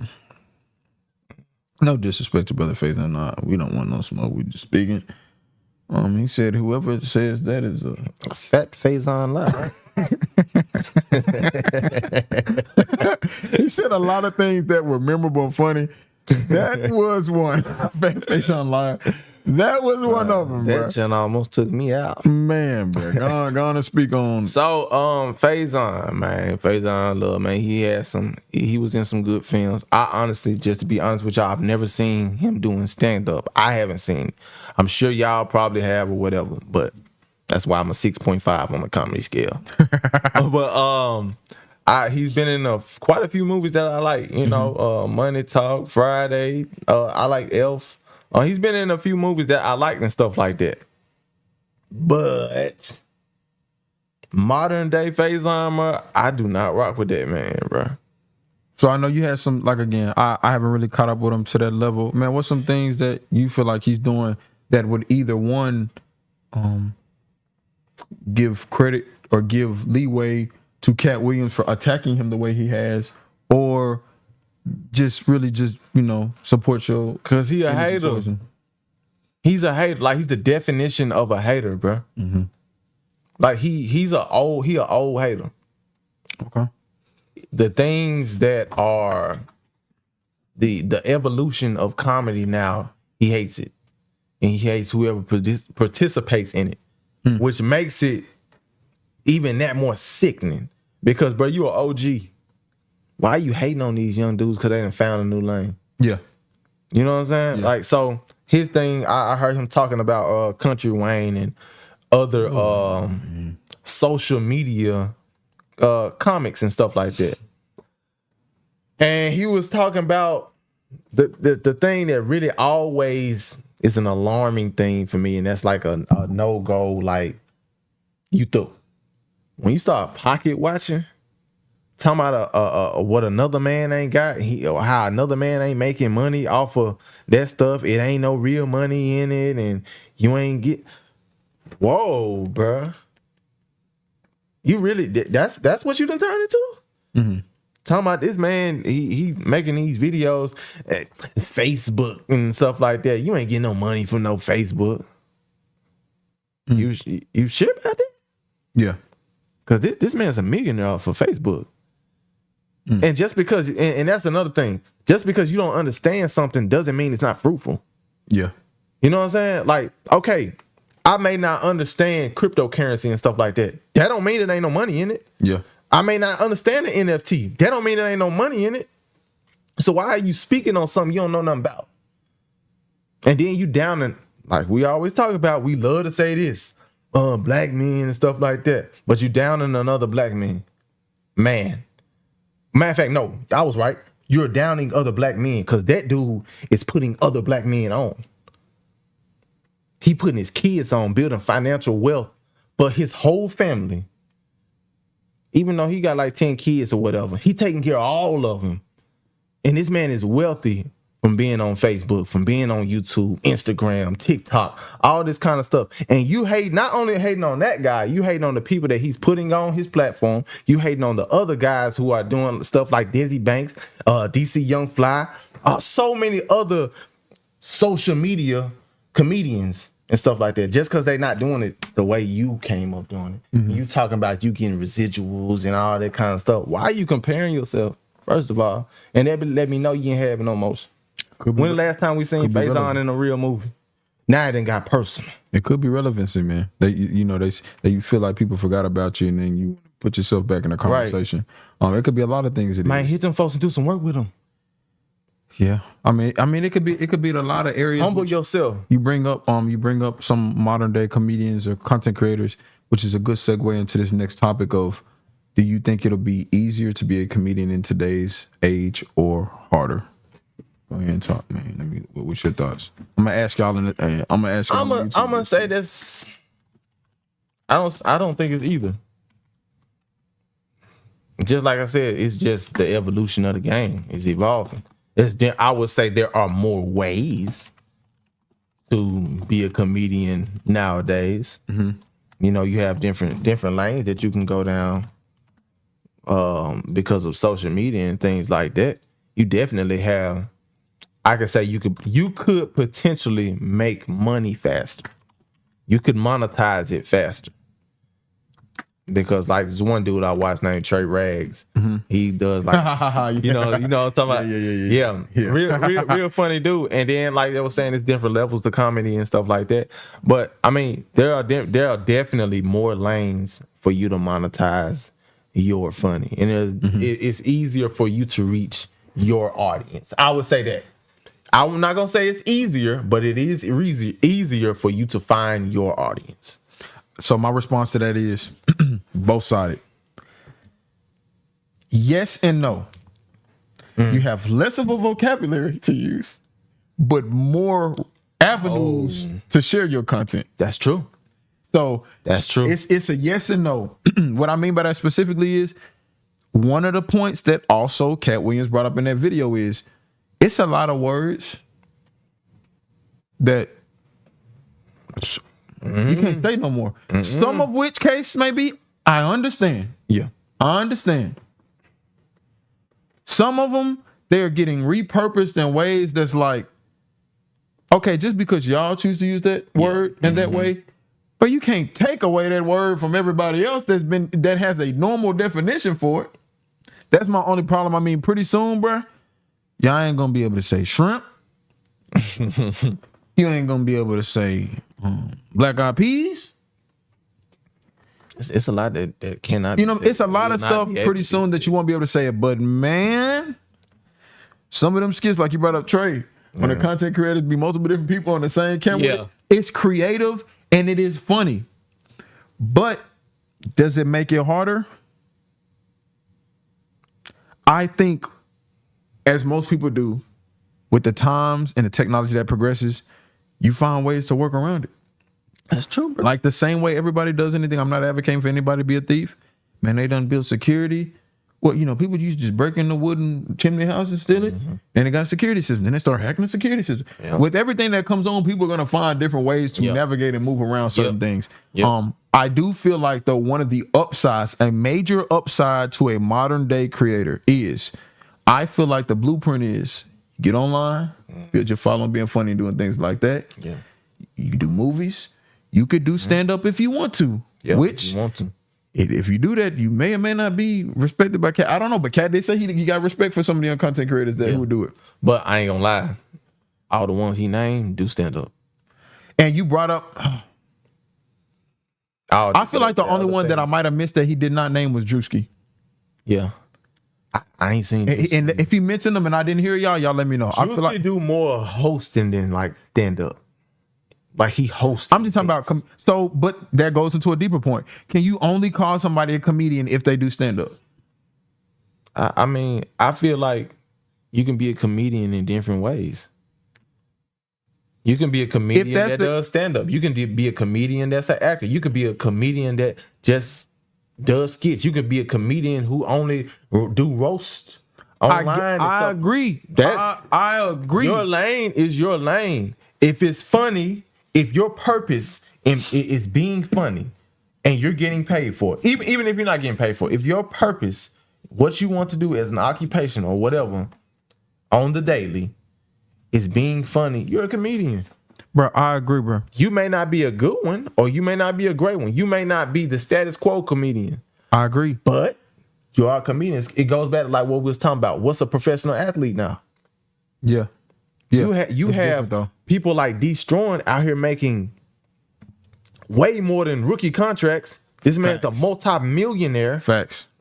Off of YouTube videos. But if he were to get in an argument that's all I'm saying. The same way, and Katt Williams brought this up too. If they get in arguments with other comedians who are not doing the same thing, those are areas of arguments that they're gonna bring up. Yeah, of course. But you're not a comedian. What stand up you done?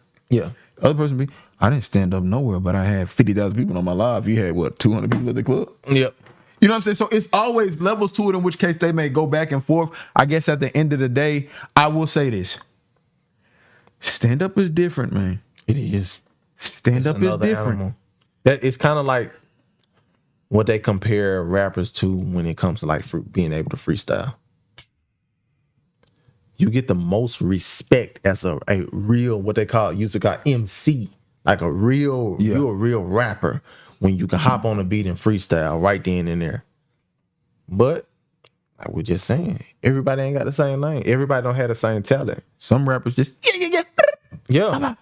They just know how to make good music. That's what some rappers do, man. Some of these guys just know how to make good content. Mm-hmm. And ain't nothing wrong with that. All right, we got a super chat that we got to read, man. From James Germain. Here's the thing. You can have all the avenue open to you with all the doors unlocked and wide open.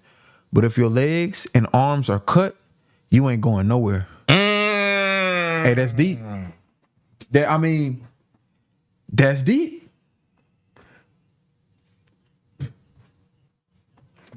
Yeah, and we got the hopefully y'all heard that being read too on the TTS, something new that we're experimenting with. If y'all did hear that, let me know. If not, still working on that. That's deep. I mean, are you Superman if you on a planet with nobody to save? Or are you just a man on the planet? That's a great point, man. Great point. Appreciate you also for the support for sure. Yeah, for sure, man. We appreciate you. Speaking of comments, again, anybody who wants to ask us anything to discuss a little bit more in depth, man, let us know. We'll take a look at that. Super chats will get you right to the front of the list. I know sometimes y'all may drop comments on other channels and they don't get addressed. That ain't happening here, man. We gonna hit you back. It may be a while. It's a lot of comments to get through. We gonna hit you back, and some of the ones I'm talking about today, we pride ourselves on trying to respond to as many comments as we can. We actually have daily goals, good or bad too. Mm-hmm. Good or bad. We got a few live that we're gonna discuss, man. We're gonna go rapid fire on some of these. I'm gonna read them out so y'all can hear them. Somebody says it's obvious y'all didn't really take in what he's saying.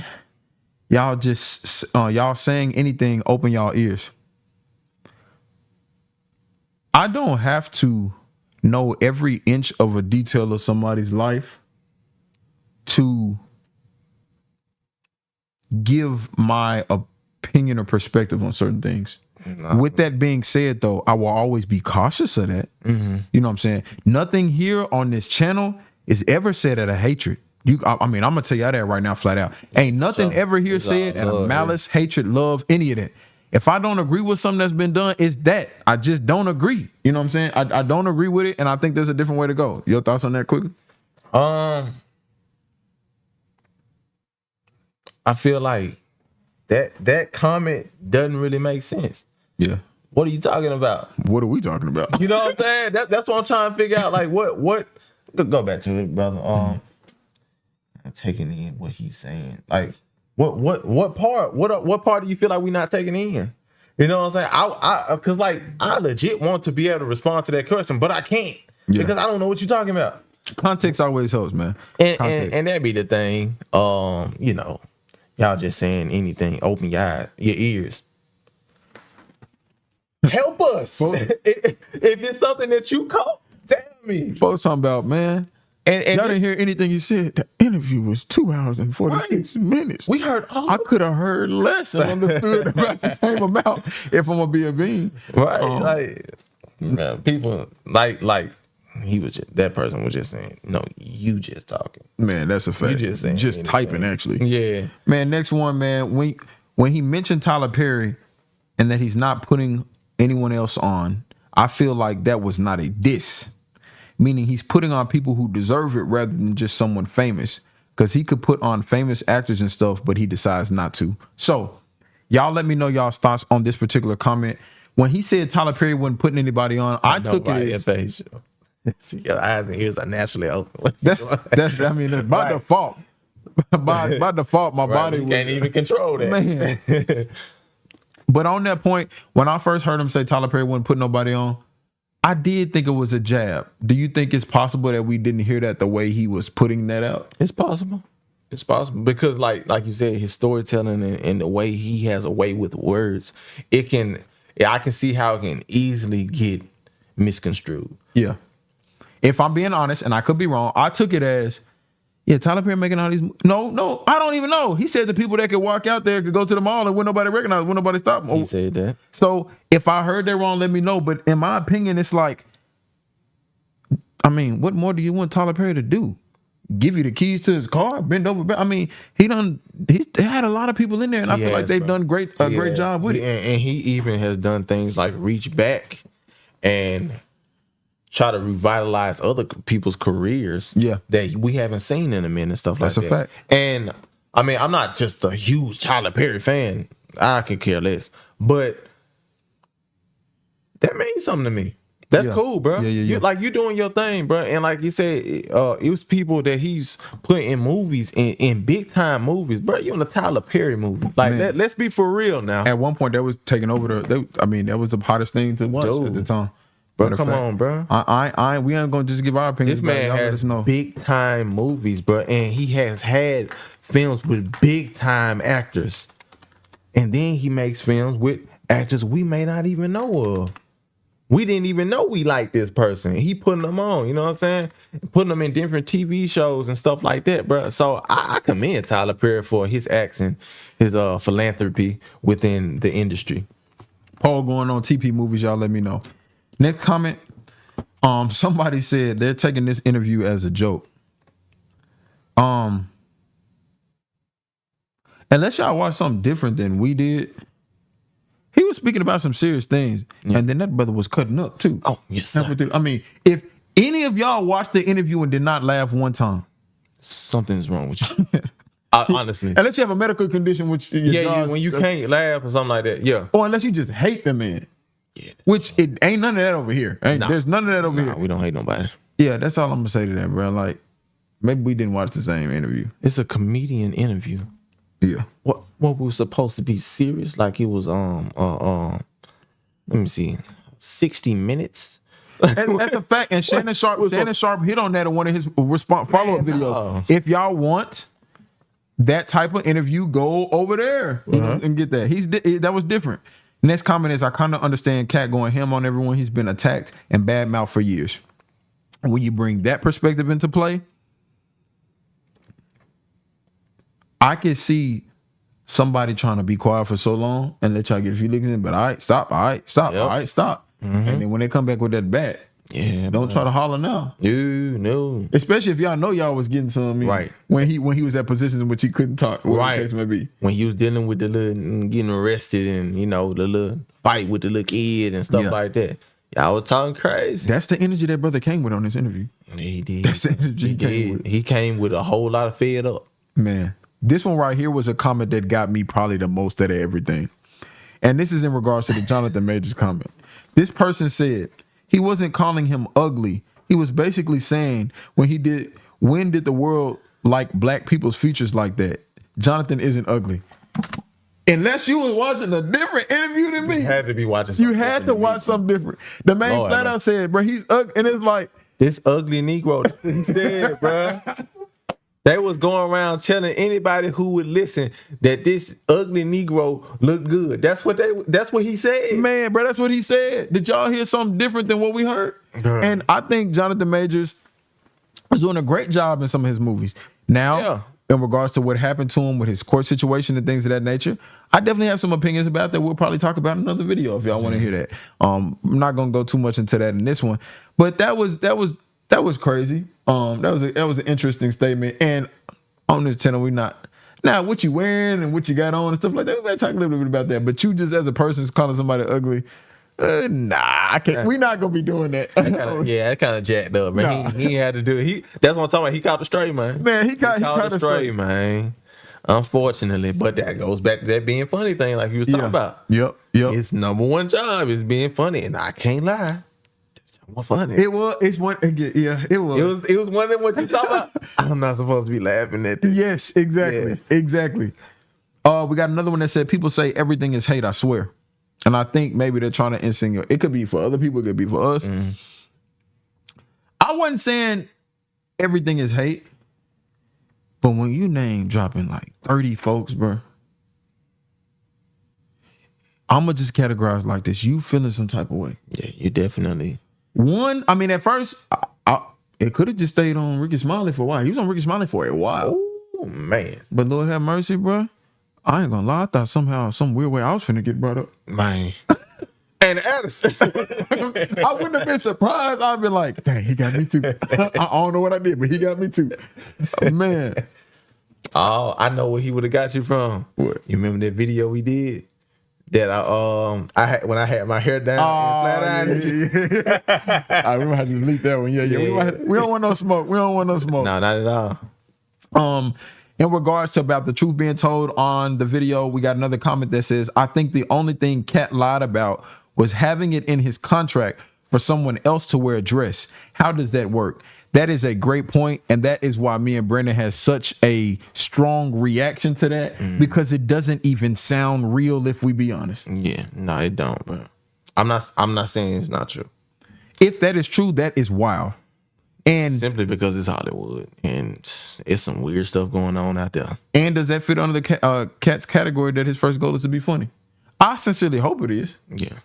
Because no, that's it. No. Yeah. We had another one. I had another question on here in regards to double standards, in which we will speak on. And this is actually the last comment, in which will segue us into that question. I'm trying to think of what video that was. What? When I had my hair flat iron. It was like a is either Shadow and Bone or Will of Time. It was one of those. So one of the ones. This comment says, what I gathered in regards to him empowering women is that he said, why hire a man when a woman would not only do it better and smells better? I sort of get it's like his entourage. Isn't woman just to sit and be pretty, but to work? So this comment is going to come in regards to the topic I have about whether or not Katt Williams was kind of being hypocritical in that interview. Mm-hmm. Shannon Sharp brought up a situation with Katt Williams and someone named Wanda, in which case he snapped on her in the interview, I'm guessing. Mm-hmm. Right? Yeah. And it sounded like deservingly so. If she sabotaged him the way that they say she sabotaged him, he went off on her, and I guess it was a memorable event. I will have to go and check it out to see. Yeah. Shannon said, do you think maybe you should have eased up on her because she's a woman? And then Katt was like, whoa, sir. Yeah. That sounds kind of hypocritical. Equality, what happened to equality? Yeah. It's a woman, so she don't get fair treatment. But then he doubles down and says earlier that he want to hire like 70%, 75% women. Mm-hmm. And that the people that's in his entourage and the people that he wanted to crib with him was all women. So could one not say that, like, how is it equality? You know what I'm saying? If one is getting, and I understand guys got their preference. I'm not telling a guy, like, we both know people who are like, bro, if I work somewhere, I want it to be all women. I know why one would say that. I know why. Even though I would probably advocate that don't say that out loud. Yeah. You know what I'm saying? Yeah. I understand why people would say that. Especially given your history. Yeah. Mr. Money Mike.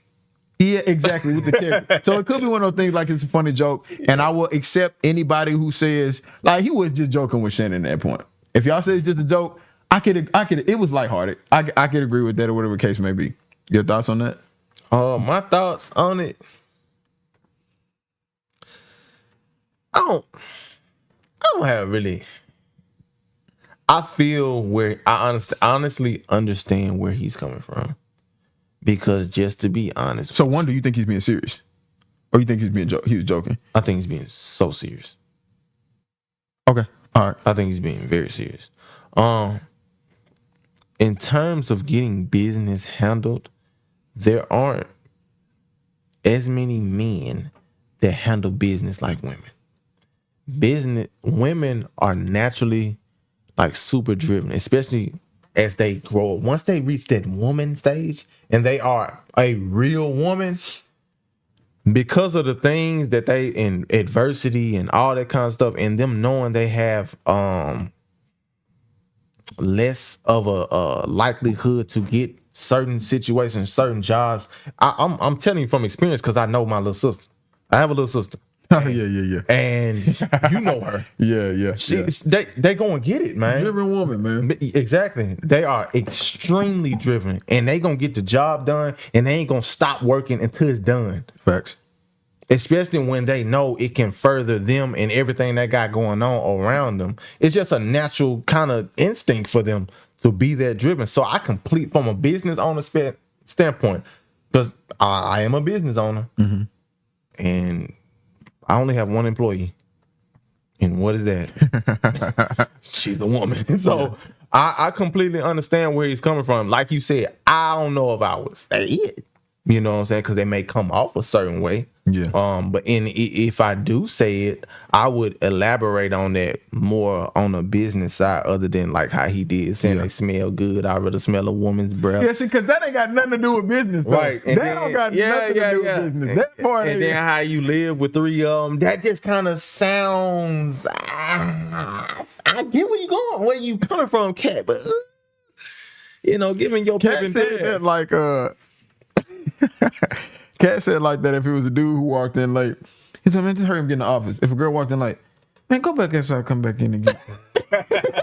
It's not like he's playing games at the office. I'm not trying to insinuate he's HR needs to get on that man or something. But it was, I feel like I took it more funny.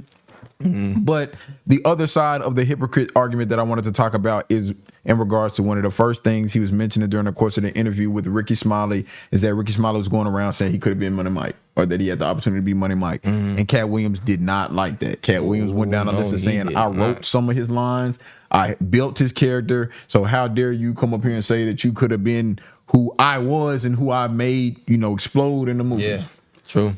But then you turn around and you say all of Kevin Hart's movies could have been mine. The Big Mama, whatever, those should have been mine. So in my mind, it's like, but you doing the same thing that you're mad that they did to you. That's true. It's only one thing that that can separate what he did and what Ricky Smiley did. Okay. And that one thing is purely one word: truth.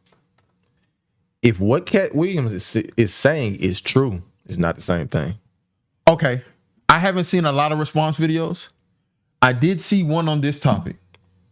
And it was a very generalized one. And it was the simple fact that I know this is true because I've worked on a movie before and I know how it goes. A lot of people apply or interview or try out for an acting position. That's like somebody being on a basketball, going to a basketball tryout, didn't make the basketball team, and going like, well, I could have played for so-and-so school.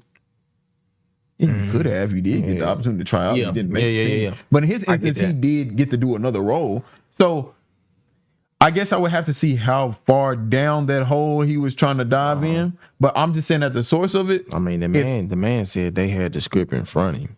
Which, if you're acting for a role, they typically do. You got to read some lines up off of it. I need to see how those lines come out of him. But for him to even be in position to say, change this, tweak that had to be a serious position. If what he's saying is true, that had to be like, it's between you and probably 2 other guys.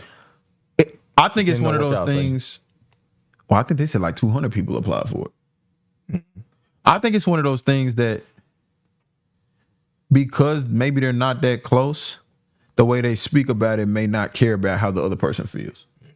Meaning, like, if you had an opportunity or I had an opportunity or something like that, because we know each other, I probably wouldn't be like, that little job you get, that could have been my job. Yeah. I don't think, because it's just weird, it's like you feeling some type of way about it. But one could assume my friends wouldn't do that. But if somebody else do that, it's like, okay. Yeah.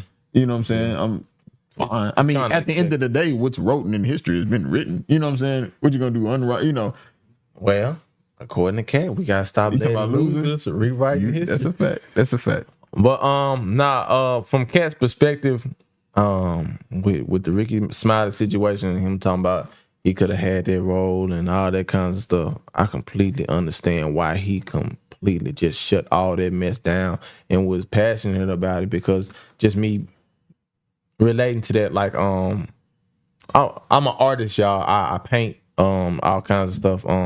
But one of the things that I painted a while back on YouTube, and it kind of blew up a little bit, and it was a pair of shoes, and then it kind of got all over Instagram, all that kind of stuff. And then I see people posting the shoes like they did it. Yeah. Like they created these shoes. Hey, 1 second, bro. King, if it's something in particular that you want to talk about, let me know. But just general, we don't watch way too much to just leave a blanket statement like that. So if it's something that in particular that you think that we missed or whatever case may be, then feel free to mention it. But go ahead, my brother. That's all I'm gonna say in regards to that. But yeah, so in that situation, is people posing like, okay, they created these shoes and stuff like that.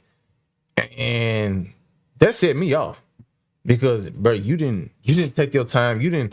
I dreamed about that design. I had a dream, literally woke up, painted it, and then it did what it did. So that design means a lot to me. I took my time out to create this thing. It took me 10 hours to do this certain thing.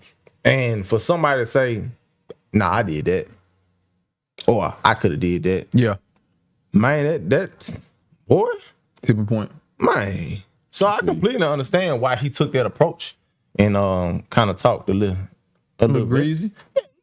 Yeah, talk greasy to him. And I feel him. I actually can appreciate that. Makes sense.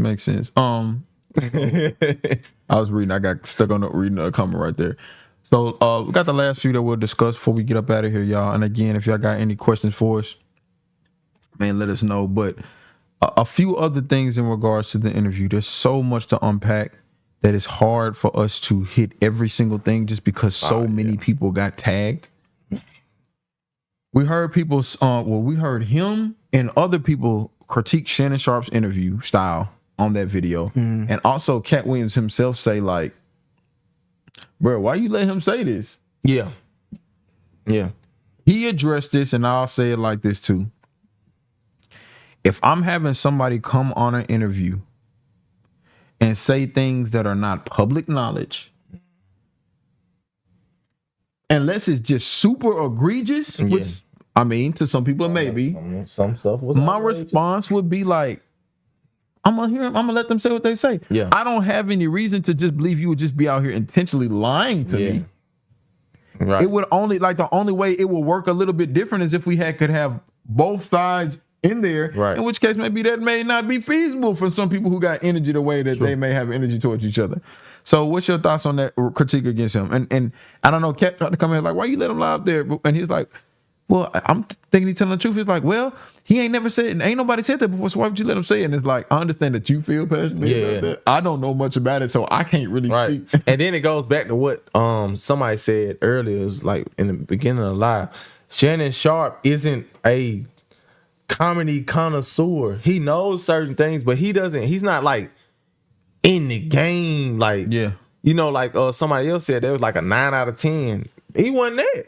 So he has to take that person's word as face value. Okay, this person is in front of my face, and they're telling me this. So I'm just gonna let them say it, because it ain't like I'm finna. Because for him to combat anything that person was saying, he's instantly biased, which makes him a bad interview person. And Shannon Sharp too, if we be honest.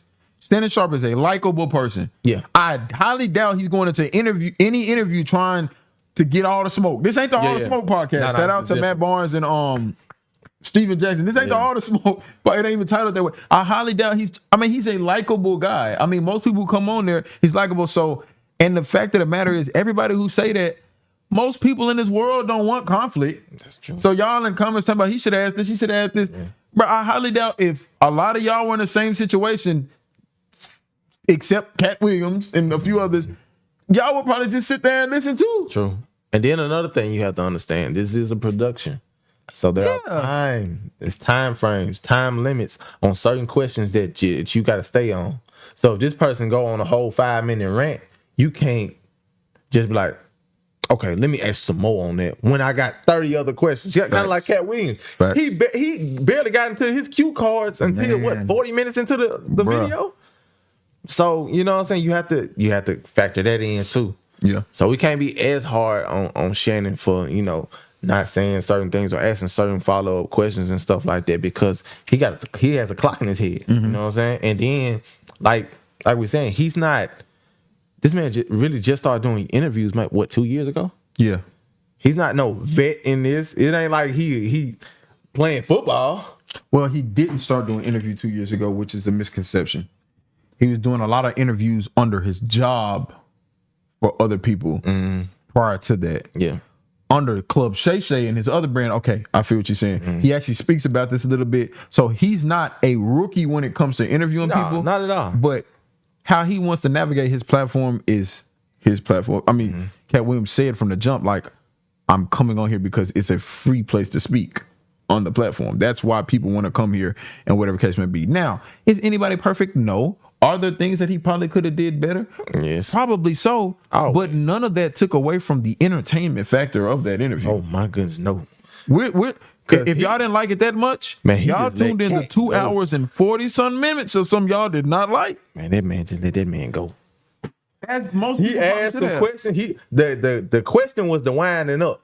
Man, he wound that man up and bang back. That's a fact. That's a fact. Go get it. Or that man self-started and just kept going. For real. But yeah, so that was that one. A quick one. Y'all let me know in the comments as well. Is there any joke? Yeah, he did forget that he asked Katt, was he married? Yeah, he did. Was he going to get married? I think that's what the question was. Is there any joke that you think comedians shouldn't be able to tell? Or is there categories of jokes that, in your opinion, are off limits? Just being honest, because of the foundation of comedy, there is none. I just gotta be real. Because of the foundation that has already been laid down for comedy, especially stand-up. Nope. So, all right. We just gonna call it how it is. Racist jokes. Nope. Sexist jokes. Nope. Sexual jokes. Nope. Income-based jokes. Nope. Animal jokes. Nope. LGBTQ plus jokes. Nope. So that's, religion. Nope. Yeah. We can keep going. Legos. That's crazy. Legos. So that is the interesting thing about comedians, is for good or bad sometimes. It may I feel be like the they one. can say a lot. I feel like they get away with a lot. The R word. Well, he talks about that in that video, which we may steer away from that one yet until we gonna talk about a lot, y'all. But we want to still continue to be able to talk past this video. That can't be funny. No, that's not funny. But I thought somebody told a joke like that before, and it was a hot topic. It may have been. Okay, but even still, this is the difference, though.